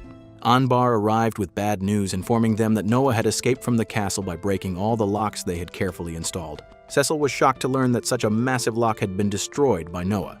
Anbar apologized, explaining that Noah had distracted him by handing him a dumbbell. Sabas remarked that Noah was a mastermind. Cecile was even more stunned, as she could not believe that a mere dumbbell had been enough to distract him. Sabas then ordered Anbar to take Augrey and search for Noah, and also instructed him to gather everyone from the muscle group. Anbar immediately rushed off. Cecile commented that Noah was indeed very strong, but she did not think they needed to worry too much. However, Sabas replied that he was concerned. He explained that Noah was powerful and that he had deliberately forced him into a life of muscle abstinence so that he would focus on his studies. He wondered what might happen if Noah's suppressed desire for muscle training were to burst forth, admitting that he could scarcely imagine the consequences. Cecile found herself imagining that explosive release of muscle-driven determination. Behind them, they discovered a letter from Noah stating that he was going on a trip for a while and asking them not to look for him. The scene shifted to a hidden underground chamber in the Francis territory. Flamma was holding a rabbit and asked Lisa to give him a strand of her hair. She replied that she had just combed it and handed one to him. Flamma attached the strand of hair to the rabbit's ear, causing it to twitch strangely. Moments later, the rabbit's eyes began to look unnatural. They then turned their attention to Princess Clay, who was bound in handcuffs. Lisa remarked that she was finally awake. Clay warned them not to think they would get away with what they had done. Lisa stepped closer and told her that no one would be coming to save her, no matter how strong they were. She claimed that even 30 royal knights would not be enough to defeat the two of them. Clay noticed several defeated knights nearby and argued that it was only because Flamma and Lisa had used dirty magic. She insisted that the outcome would have been different in an honorable fight. Lisa retorted that there was no such thing as dirty fighting. When Clay told her not to just stare at her, Lisa laughed and commented on how innocent the princess's reaction was. Flamma turned away, stating that he did not care about the details and that Lisa could do as she pleased.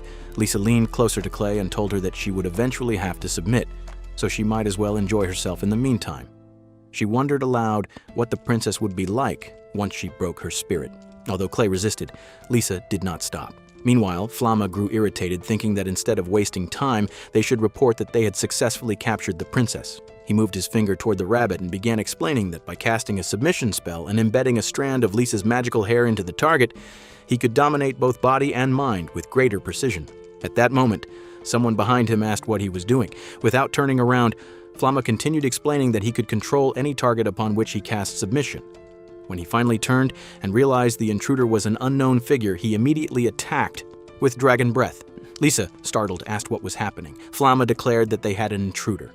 Lisa was shocked, stating that the entire room was covered with her hair, so it should have been impossible for anyone to enter undetected. She wondered how Noah had managed to get inside. From behind the blast, Noah casually remarked that they had been talking loudly about casting spells on him and that they had not even considered that he might have been hurt. Flamma was stunned to see that it was Noah and demanded to know why he was there. Noah questioned why they were even asking.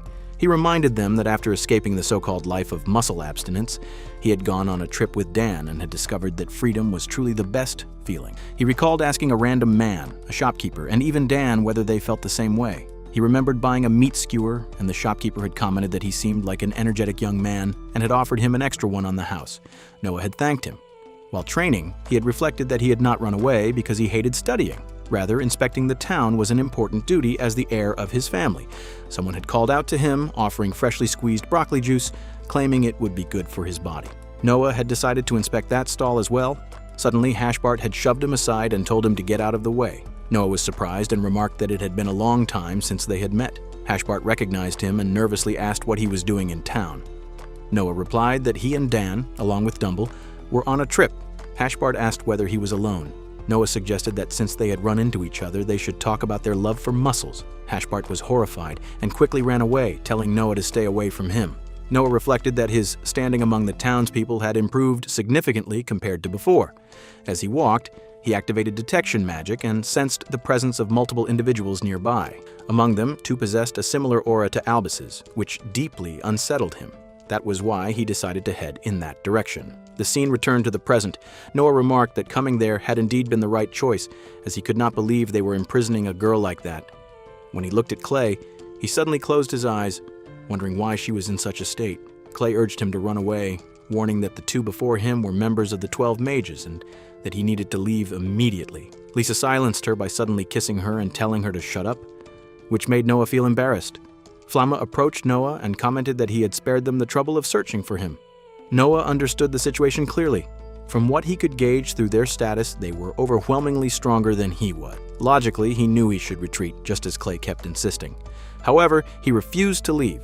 Flamma admitted that he had not expected Noah to walk straight into the lion's den on his own, but said they would gladly devour him anyway. Lisa mockingly told Noah not to run, promising she would treat him very nicely. Noah replied that running away was out of the question and demanded that they release Clay. He positioned himself between Lisa and Flamma. Flamma remarked that he liked those words and then told Lisa they should begin. Lisa snapped back, telling him not to give her orders. Noah placed his dumbbells aside. At that instant, Lisa launched an attack using her magical hair, unleashing 1,000 hair stampede. Noah attempted to dodge, but the hair redirected itself toward him. Lisa declared that she would not let him escape. Noah suffered minor damage and realized that he needed to narrow his detection magic from covering the entire city to focusing solely on the room. Maintaining parallel thought processing, he activated observation to carefully track their movements.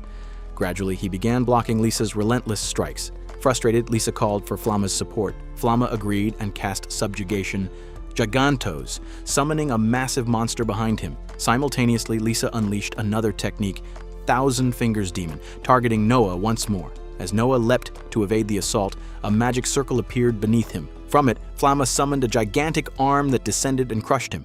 After the devastating blow, Lisa assumed Noah was finally dead.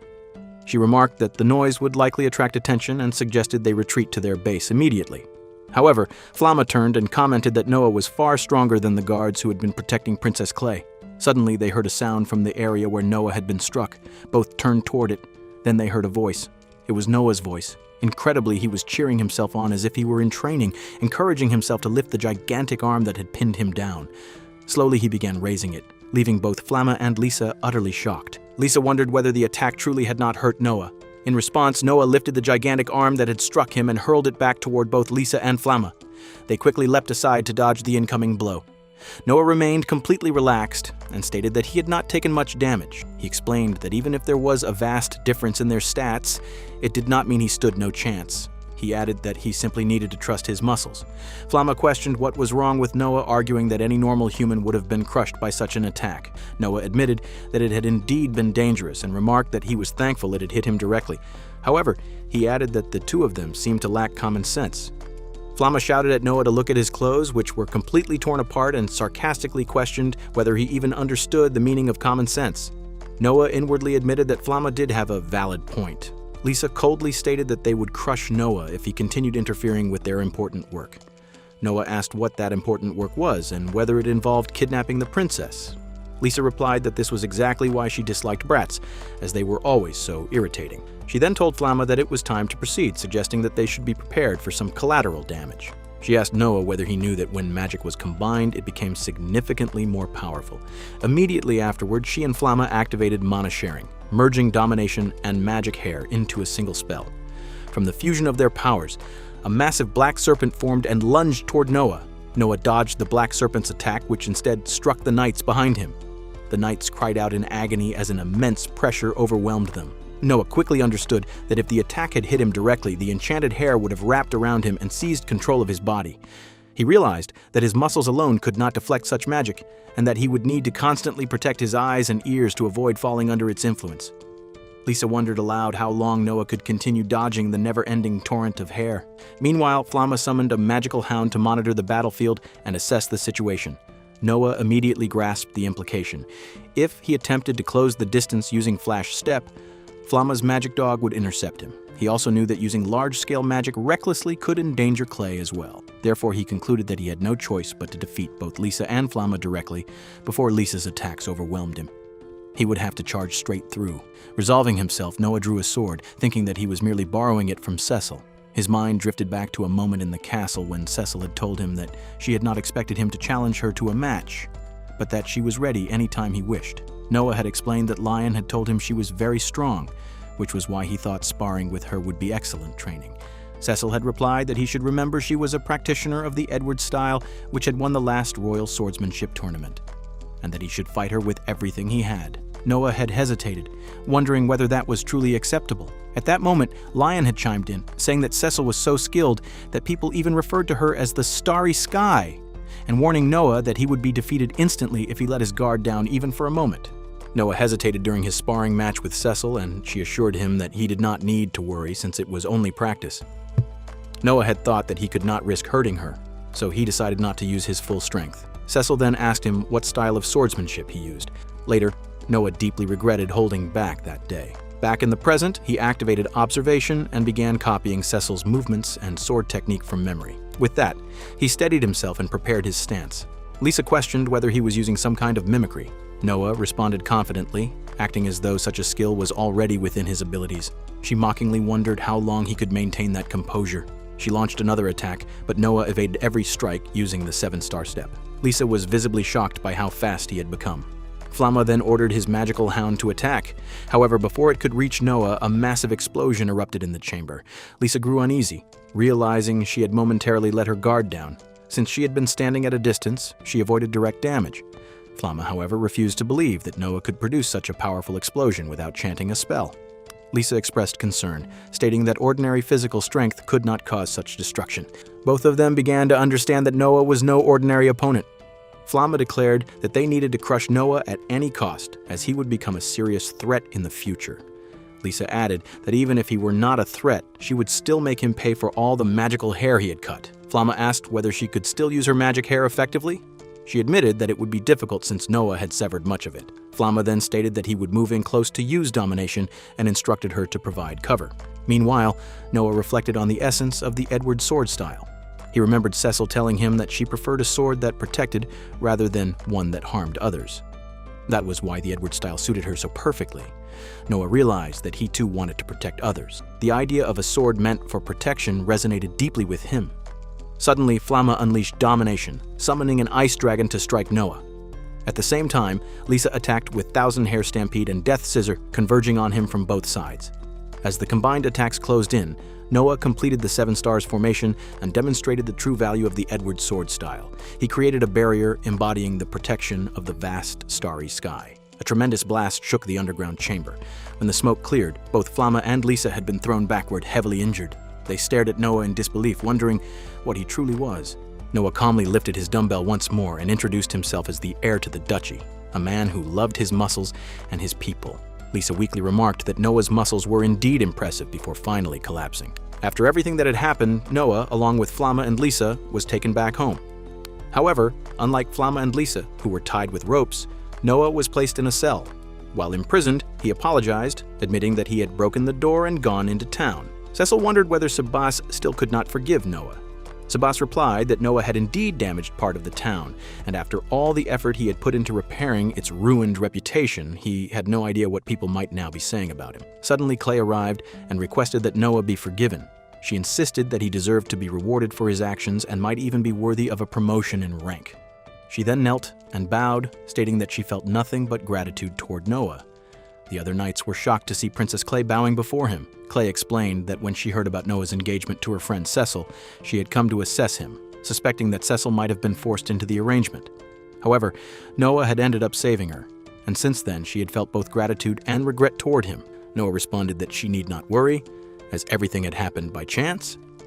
He added that if Clay had gone missing within their territory, their heads would have been on the line. He even remarked that he hoped they had not truly planned to eliminate him in such a manner. Clay commented that Noah truly was a good man and admitted that she was beginning to envy Cecile. Cecile felt happy upon hearing those words. Clay then approached Noah and said she wished to reward him, suggesting that land or a promotion in the peerage would be appropriate. When Noah refused, she offered him money instead. However, he declined that as well, leaving her shocked. Noah then asked whether the matter could simply be brushed under the rug and requested that Lisa and Flamma be handed over to him. Clay was stunned by this request, and the knights wondered why Noah was speaking as if Flamma and Lisa were not criminals who had kidnapped Clay. Even without that crime, they would still face execution for their other offenses. Noah expressed hope and mentioned that Flamma likely had not killed the guards. He explained that Flamma seemed to prefer controlling people rather than killing rare monsters or humans, choosing instead to dominate and store them using dimensional magic. Flamma was shocked and wondered how Noah had known such details. Noah thought to himself that he had read about it in a strategy book. He then proposed that if Flamma and Lisa were released, he would help them, though they would have to stay at his mansion. Flamma was stunned. Noah clarified that he had not promised anything without Clay's permission. Clay asked everyone to hold on and stated that she was willing to accept Noah's proposal if it meant her guards could be returned safely.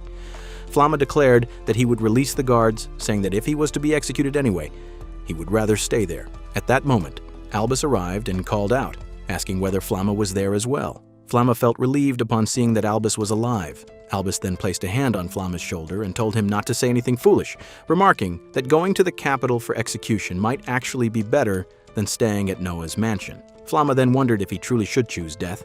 Albus admitted that he was terrified of Noah's mansion, claiming that the muscles were coming. Flamma was confused and asked what Albus was talking about. Albus explained that Lion even appeared in his nightmares, forcing him to drink buckets of mana potion. Clay asked who Lion was. Noah informed her that Lion was his swordsmanship instructor. Clay then said she would like to spar with him sometime. However, Noah did not recommend it, warning that Lion was by far the most dangerous person in the mansion. Clay laughed and remarked that she would see for herself whether he was truly that frightening. Finally, Noah asked Sabas how long he would have to remain in the cage. Sabas went to open the cage and Flamma looked at Albus, telling him to get up. Shortly afterward, Noah was finally released. However, they soon discovered that Lisa had disappeared. Clay remarked that the situation was truly terrible and that they could not allow Lisa to escape from the mansion. Noah reassured her not to worry, confidently stating that Lisa would not be able to escape.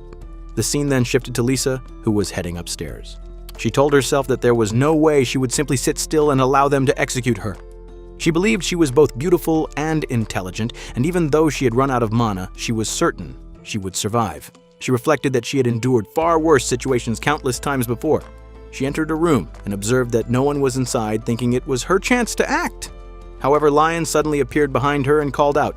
Lisa was startled, realizing that she had not sensed his presence at all, and she wondered who he was. Lion introduced himself and calmly stated that they could not allow her to wander around the mansion without an escort. Lisa thought he seemed like a kind man and believed that she could easily manipulate someone like him. Lion mentioned that no outsiders had come to the mansion since he and Freesia had arrived, though he supposed Albus might also count. Lisa clung to him, and Lion asked whether she was all right. She claimed that the others had dragged her there against her will and wondered what would happen to her. She pleaded with him to let her go, saying she would do anything in return. She even hinted suggestively that she would fulfill any of his wishes. As Lion appeared to consider her words, Lisa inwardly assumed that men were simple-minded and easy to deceive. However, Lion instead asked whether she could use magic. Surprised, she confirmed that she could and questioned why he was interrogating her. Lion explained that the timing was perfect because he had been searching for someone with her abilities.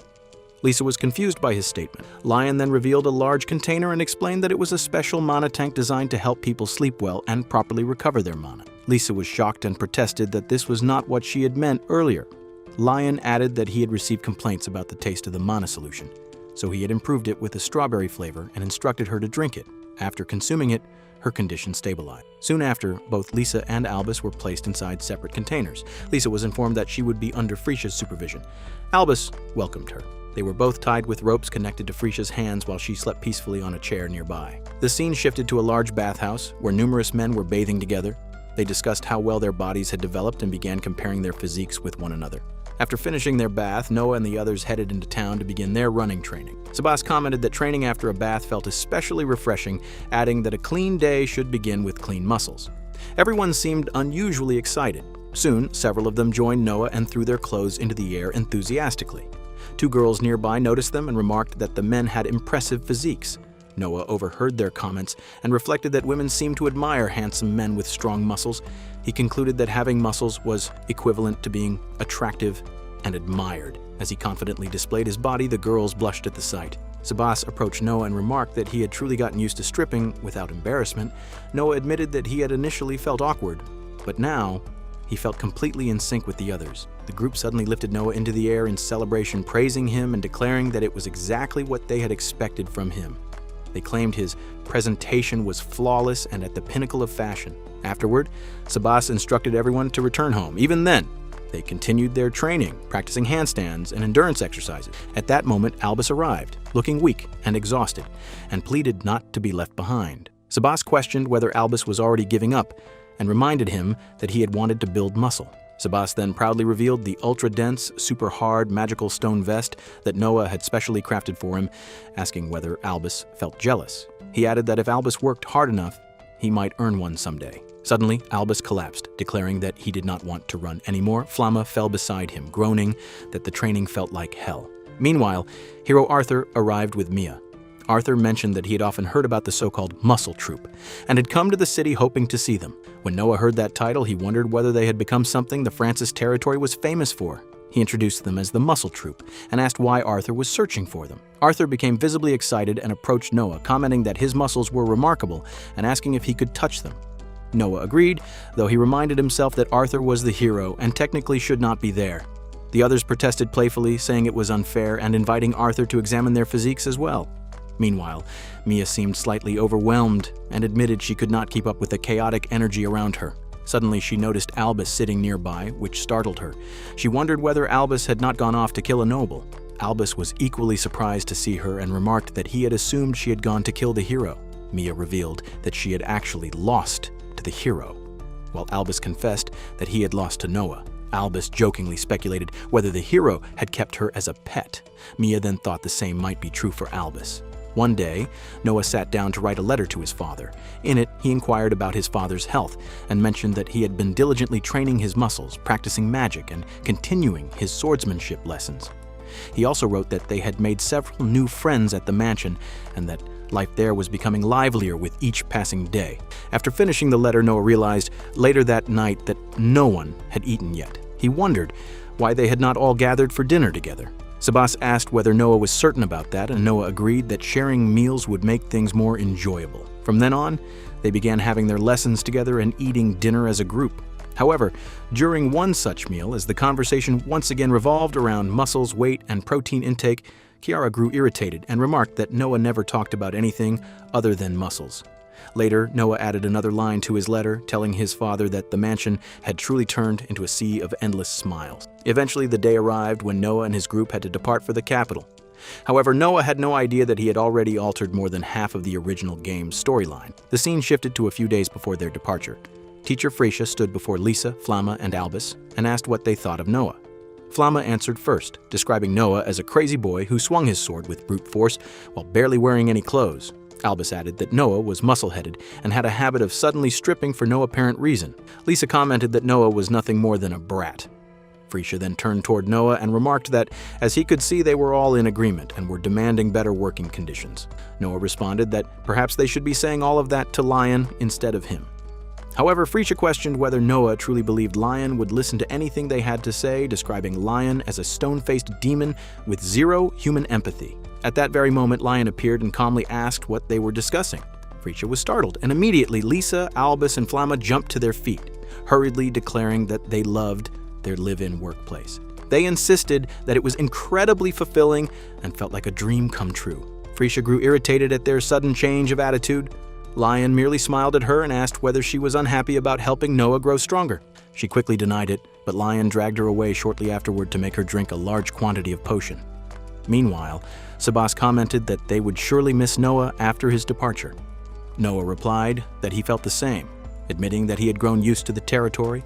He also recalled how difficult the entrance exam preparations had been for him. Soon after, a man arrived with his wife and child. Noah recognized the man as a former guard from his territory. The man apologized once again for the previous incident. Noah reassured him that he had already said it was fine. The man also apologized to Kiara before explaining that he had heard Noah would be leaving the Francis territory for some time.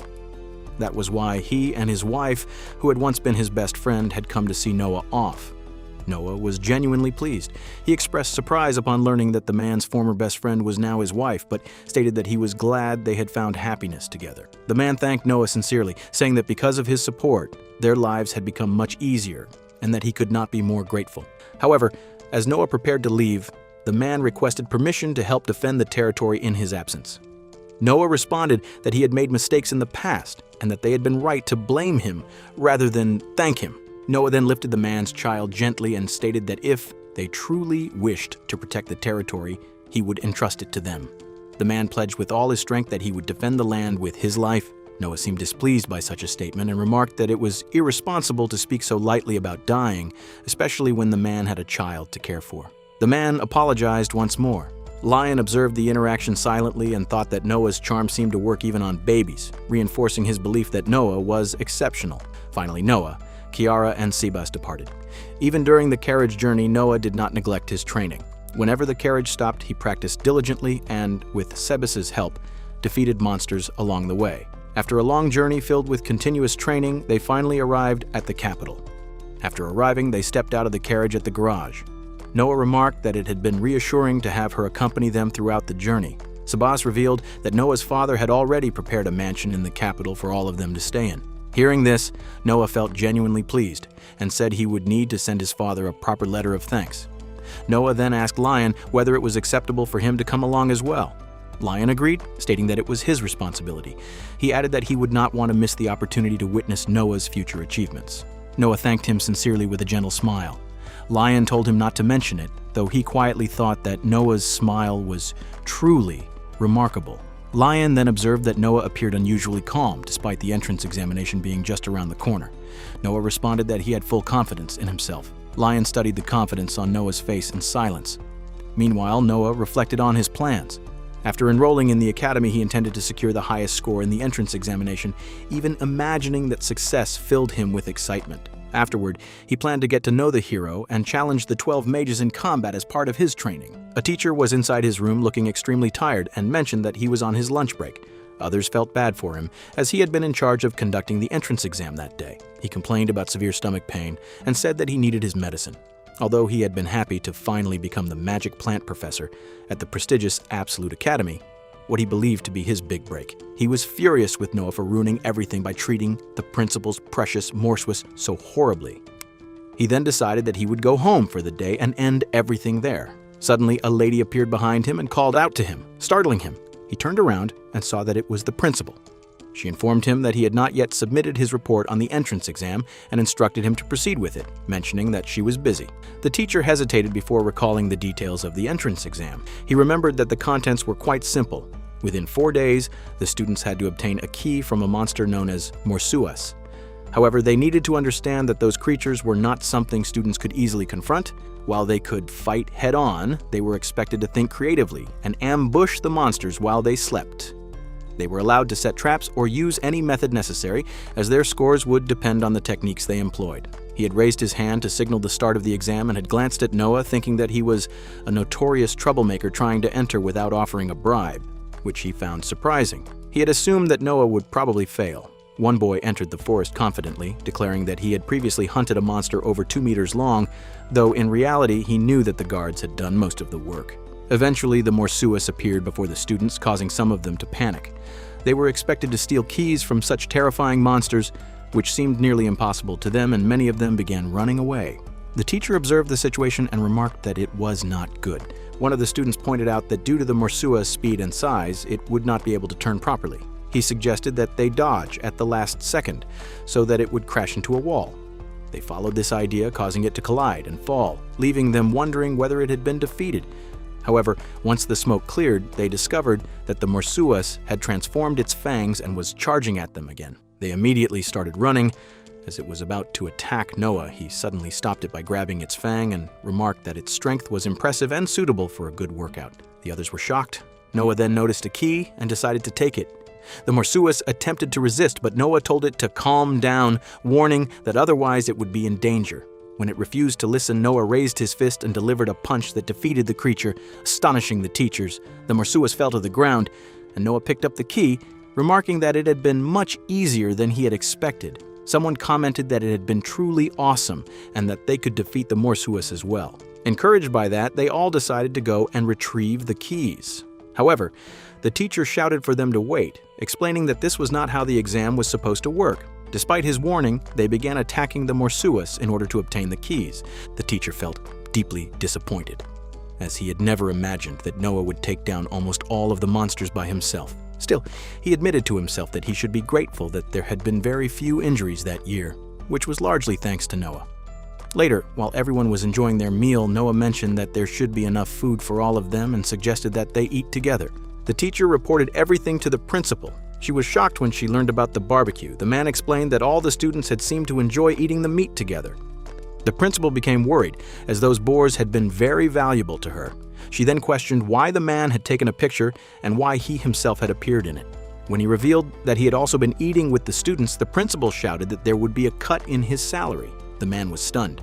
The principal then continued by stating that the exam had ended in just one day and that an unbelievable individual seemed to have enrolled in the academy. The man reassured her that there would not be any problem. When the principal asked for the reason, he replied that the hero was also enrolling and that he was certain the hero would guide the students back onto the correct path. The principal then called him over and spoke to him further about the hero.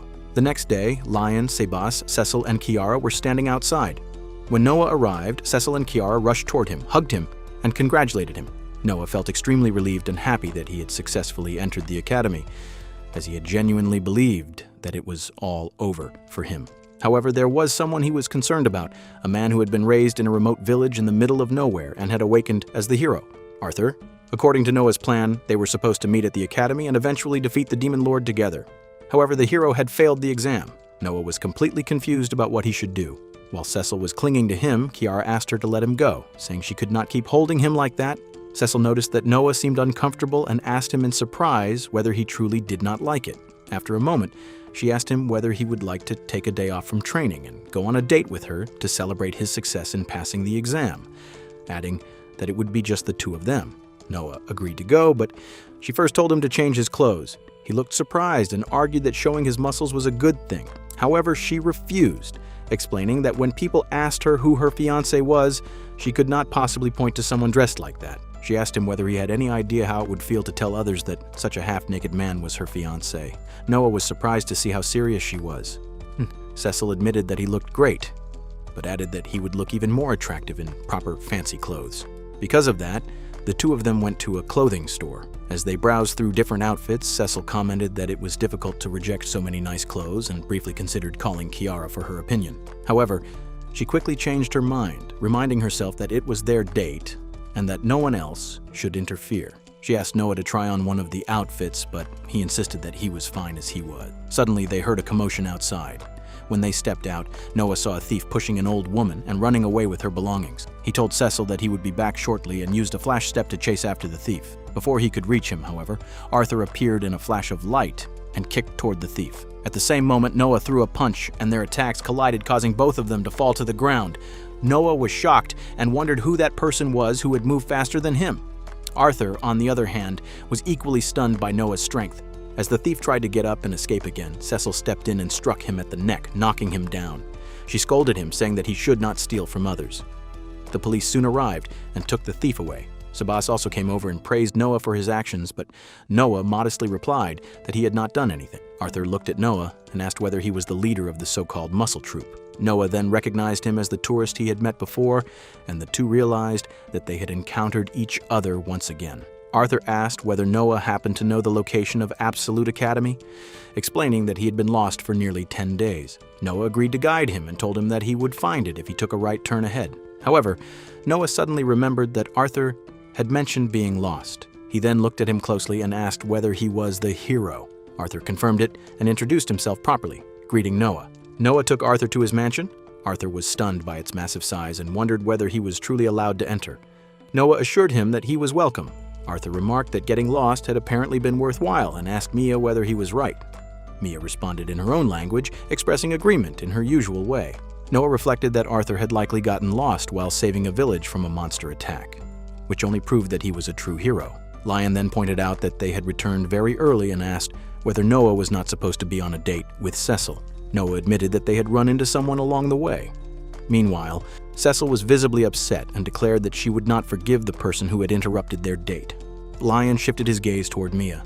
Mia grew nervous, wondering why Lion was staring at her like that and whether he had discovered who she truly was. However, Lion simply commented that she was a very cute cat.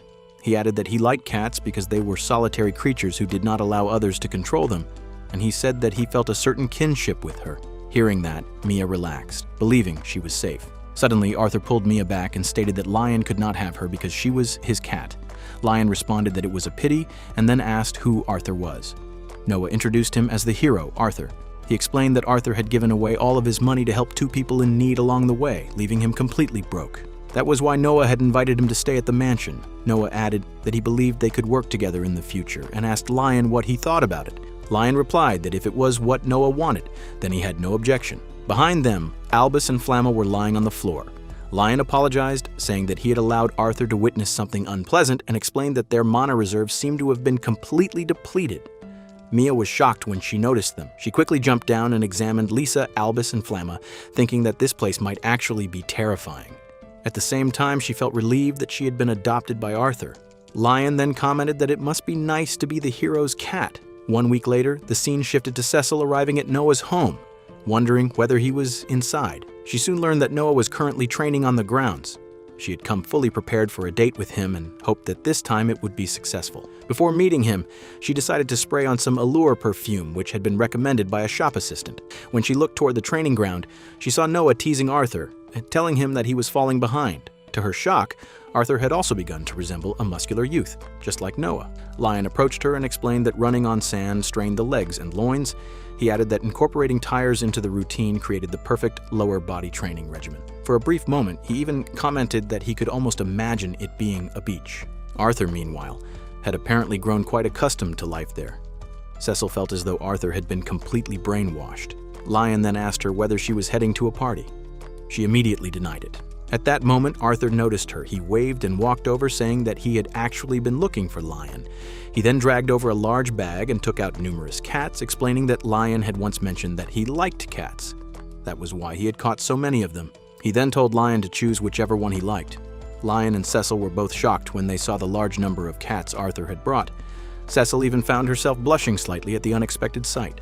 Arthur then remarked that it seemed they had their eyes on his cat. However, he firmly stated that she was his precious friend, and he apologized, making it clear that he could not give her away. Lion felt that it was the mark of a hero. He then looked at the cats and said that it could not be helped if they were friends. Suddenly, he turned toward Mia, and Mia rushed to strike the nearby box. Arthur called out to Lion and asked who the strongest person in the mansion was. Lion calmly replied that it was Noah. Arthur wondered whether the favoritism toward his apprentice was already excessive, but Lion told him that he would understand soon enough. Teacher Freesia asked Noah if he was sure that she could use all the mana she had left, and she warned him not to blame her for what might happen. She cast her spell, but Noah easily dodged it and asked her to try again. However, Freesia collapsed, saying that she had run out of mana. Arthur was surprised to see this, and Lion remarked that it was perfectly normal for Noah. Later, when Lion was walking with Sebas apologized for summoning him so suddenly. Lion replied that he did not mind, since it concerned Noah. Sebas remarked that, as always, meeting Arthur had been a good source of stimulation for Noah, but he was worried because Arthur was a hero and might expose Noah to danger. Lion responded that Noah was strong and that he was sure Sebas believed the same. It was simply parental love that made him anxious. Sebas agreed and declared that he would show no mercy to anyone who intended to harm Noah. He then asked Lion whether they should get going, since the special reward was waiting for them. Freesia left the mansion with her belongings, thinking that she would never return. She felt uneasy, especially because magic no longer worked on Noah, which made him seem almost terrifying. As she walked through the forest near the capital, she unexpectedly encountered several monsters. It was a rare sight to see monsters so close to the capital. At that moment, someone emerged from the forest and remarked that it was unfortunate they had failed to kill Arthur. He added that, since they had also failed to incite an insurrection in the Francis territory, the so-called 12 mages might not be as powerful as rumored. The speaker was Deckmonster, captain of the Demon Army's 9th Division, 15th War Beast Battalion, Albus. He declared that if he wished to please the great demon lord, he would have to accomplish the task himself. Freesia cast Flame Nova at the monsters, managing to kill only a few. She realized that this was likely all she could do before exhausting the remainder of her mana. Albus sneered that a mere human dared to stand before him, likening her to a pebble in his path. Annoyed by her presence, he launched an attack, firing an arrow toward her. Meanwhile, the scene shifted to Noah, who was playing a game with Kiara. She commented that the game he had invented was fascinating. When she asked whether he wished to give up, Noah refused. However, inwardly, he thought that he truly wanted to chase after Freesia when he learned she had left. Since Lion and Sebas had already rushed ahead, he felt he did not need to worry. After making a decisive move in the game, Noah shocked Kiara, who exclaimed that it was an incredible comeback and begged him to stop. Salva finally reported that they were now outnumbered, estimating that approximately 329 monsters were heading toward the mansion. Just before Albus's attack could strike Freesia, Lion arrived, lifted her out of harm's way, and dodged the blow. He told her that the situation had occurred because she had recklessly run off. Freesia was stunned to see him. Lion set her down and instructed her to stay put. He reprimanded her for entering the forest with so little mana and getting attacked by monsters, calling her behavior disgraceful for a teacher. Freesia apologized. Lion handed her a bucket filled with potions and told her to drink them and return to the mansion. Without saying anything further, she began drinking and noticed that the potion tasted like banana. Lion reminded her that their mage had been entrusted to her care. Albus mockingly referred to Lion as the lapdog of the Francis family. He declared that he would deal with Lion personally and ordered the monsters to advance toward the mansion. Suddenly, Sebas appeared and blocked their path, declaring that he would not let them pass. He then unleashed the Session technique, critical Hades striking down the monsters surrounding him. After defeating several monsters, an even larger horde began to gather around them. Sebas observed that they were in serious trouble and admitted that even the two of them might not be able to handle such overwhelming numbers. Lion then asked Sebas if he could keep a secret. Without further explanation, he removed his shirt, revealing strange patterns engraved across his body. Moments later, he unleashed his power. From his chest, a gigantic and terrifying hand emerged, causing him intense pain. Albus stared in shock, unable to believe what he was seeing. He wondered whether Lion was truly human. Lion replied that he was indeed human, just not an ordinary one. Albus immediately ordered the remaining monsters to attack Lion. In response, Lion used his true shadow magic, snapping his fingers and forming magic circles beneath every monster present. Albus was left utterly astonished. Lion then unleashed dark fireworks, igniting the monsters and destroying them in a massive explosion that wiped them out instantly. Now genuinely alarmed, Albus watched as Lion calmly stepped closer, remarking that he was the only one left. Sebas asked Lion to leave the rest to him. Albus shouted that he served the great demon lord and would never heed the words of humans. He charged forward, declaring that he would crush them. Sebas muttered that the situation was troublesome and jokingly asked Lion whether they should combine their strength for a quick finish. Lion refused, saying that he had not been infected with such reckless enthusiasm. Lion then used Dark Star, while Sebas unleashed Critical Shine, slashing at Albus with full force. Sebas wondered why Lion would not join him more directly. Lion replied that he was not fascinated by such displays of brute strength, only by Noah. The scene shifted to the throne room of the Demon Lord's castle, where the Demon Lord sat upon his throne while Albus knelt before him, gravely injured. The Demon Lord, sounding almost excited, welcomed him and demanded to know where the hero's corpse was.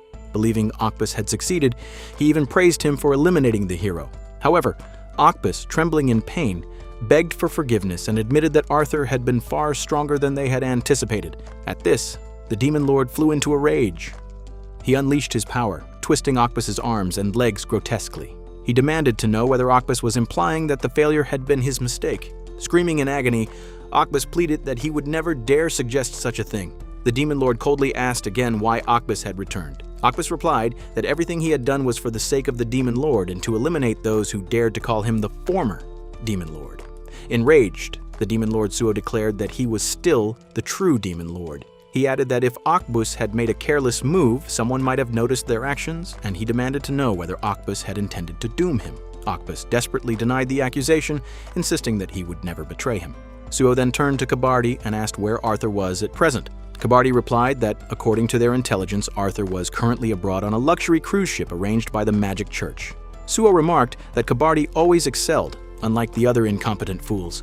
Kabardi appeared delighted by the praise. Growing furious once more, Suo muttered that he had not seen Arthur since the day he burned that village. He swore that he would kill the hero and raise him as one of his undead servants, reclaiming his rightful title as the Demon Lord. The scene shifted to a massive cruise ship docked near the harbor. Noah stared at it with sparkling eyes, barely able to contain his excitement. Freesia, too, seemed genuinely happy, delighted that they were finally going on a trip. Flamma stood at the back, remarking that it was not so bad after all. He reflected that it was their first trip since they had been captured and admitted that he had once believed he would never escape that hell. Being alive now felt almost miraculous. As he carried some luggage, Lisa suddenly asked why he was holding broccoli and a tumbler. Flamma blinked in confusion, wondering when he had even picked them up. Albus casually suggested that perhaps Flamma had fallen victim to muscle brainwashing. Flamma immediately protested, but when he glanced at Albus's outfit, tight clothes that prominently showed off his muscles, he questioned why Albus had chosen such attire. Albus himself seemed startled, wondering the same thing. Flamma accused Albus of being the one who had succumbed to muscle brainwashing, and the two quickly descended into an argument. Lisa, thoroughly annoyed, told them to stop. Freesia then asked Lisa whether she had obtained the drinks for that night. Lisa nodded and revealed that she had also found some sweets and snacks Lion had been secretly hiding. Frisha gave her a thumbs up and told her to keep it confidential. However, Lisa soon realized that Lion had already witnessed everything from behind them. Meanwhile, Noah could hardly believe they were about to have a party on such a luxurious cruise ship right after enrolling. He thought that nobles truly lived on a different level. Cecile appeared in a stunning dress and spoke excitedly about the wonderful dance party that would take place at sea. She complimented Noah, saying he looked very handsome in his suit. Noah thanked her, but wondered aloud if he could remove it. Cecile grew irritated and asked whether he had heard what she had just said. Noah explained that the suit felt extremely uncomfortable and tight, especially around the back, as if it might tear at any moment. A crew member carried their luggage and politely handed something to Noah. Noah thanked him, but as he noticed that the back of the man's uniform had already been torn, he became oddly enthusiastic, thinking it might provide him with an excuse to remove his own jacket. Cecile sighed and told Noah to warn her beforehand next time. Lion then arrived, admiring the magnificent ship. He remarked that it was truly impressive, adding that it was exactly what one would expect from the Magic Church, as they always went over the top. Noah learned that the Magic Church was an organization based in the capital that worshipped magic. It had long preserved and protected magic in the name of justice and power.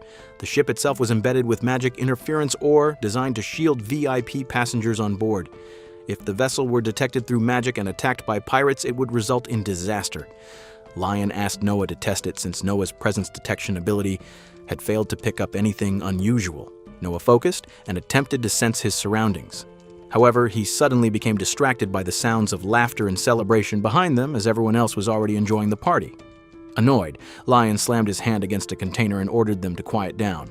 Once they stepped inside the cargo containers to test properly, Noah realized that he truly could not sense anything beyond the interference. He admitted that if their enemies had used such technology during their last encounter, they would have been in serious trouble. Lion acknowledged that possibility and stated that they could not allow their enemies to accomplish their objective. Noah asked what their target might be. Lion replied that it was most likely the hero. Meanwhile, at some distance, Arthur stood with Mia and asked whether she was excited about the trip. He mentioned that there would be plenty of delicious food and that they should be grateful to Noah for arranging it. A crew member approached and politely informed Arthur that they would temporarily take care of his pet until the ship stabilized. Arthur wondered aloud whether that meant they could not enjoy a nice meal together. Nevertheless, he handed Mia over and waved goodbye. Elsewhere, the group of muscle-headed students was shocked to learn that they were not allowed to bring their dumbbells aboard. A staff member explained that heavy objects were not permitted on the ship. The group protested angrily, claiming that the weights were essential for nourishing their muscles and were practically their best friends. The crew members hesitated, unsure how to handle the situation. Watching the chaos unfold, Lion quietly told Noah that he only hoped they would not run into any trouble during the trip.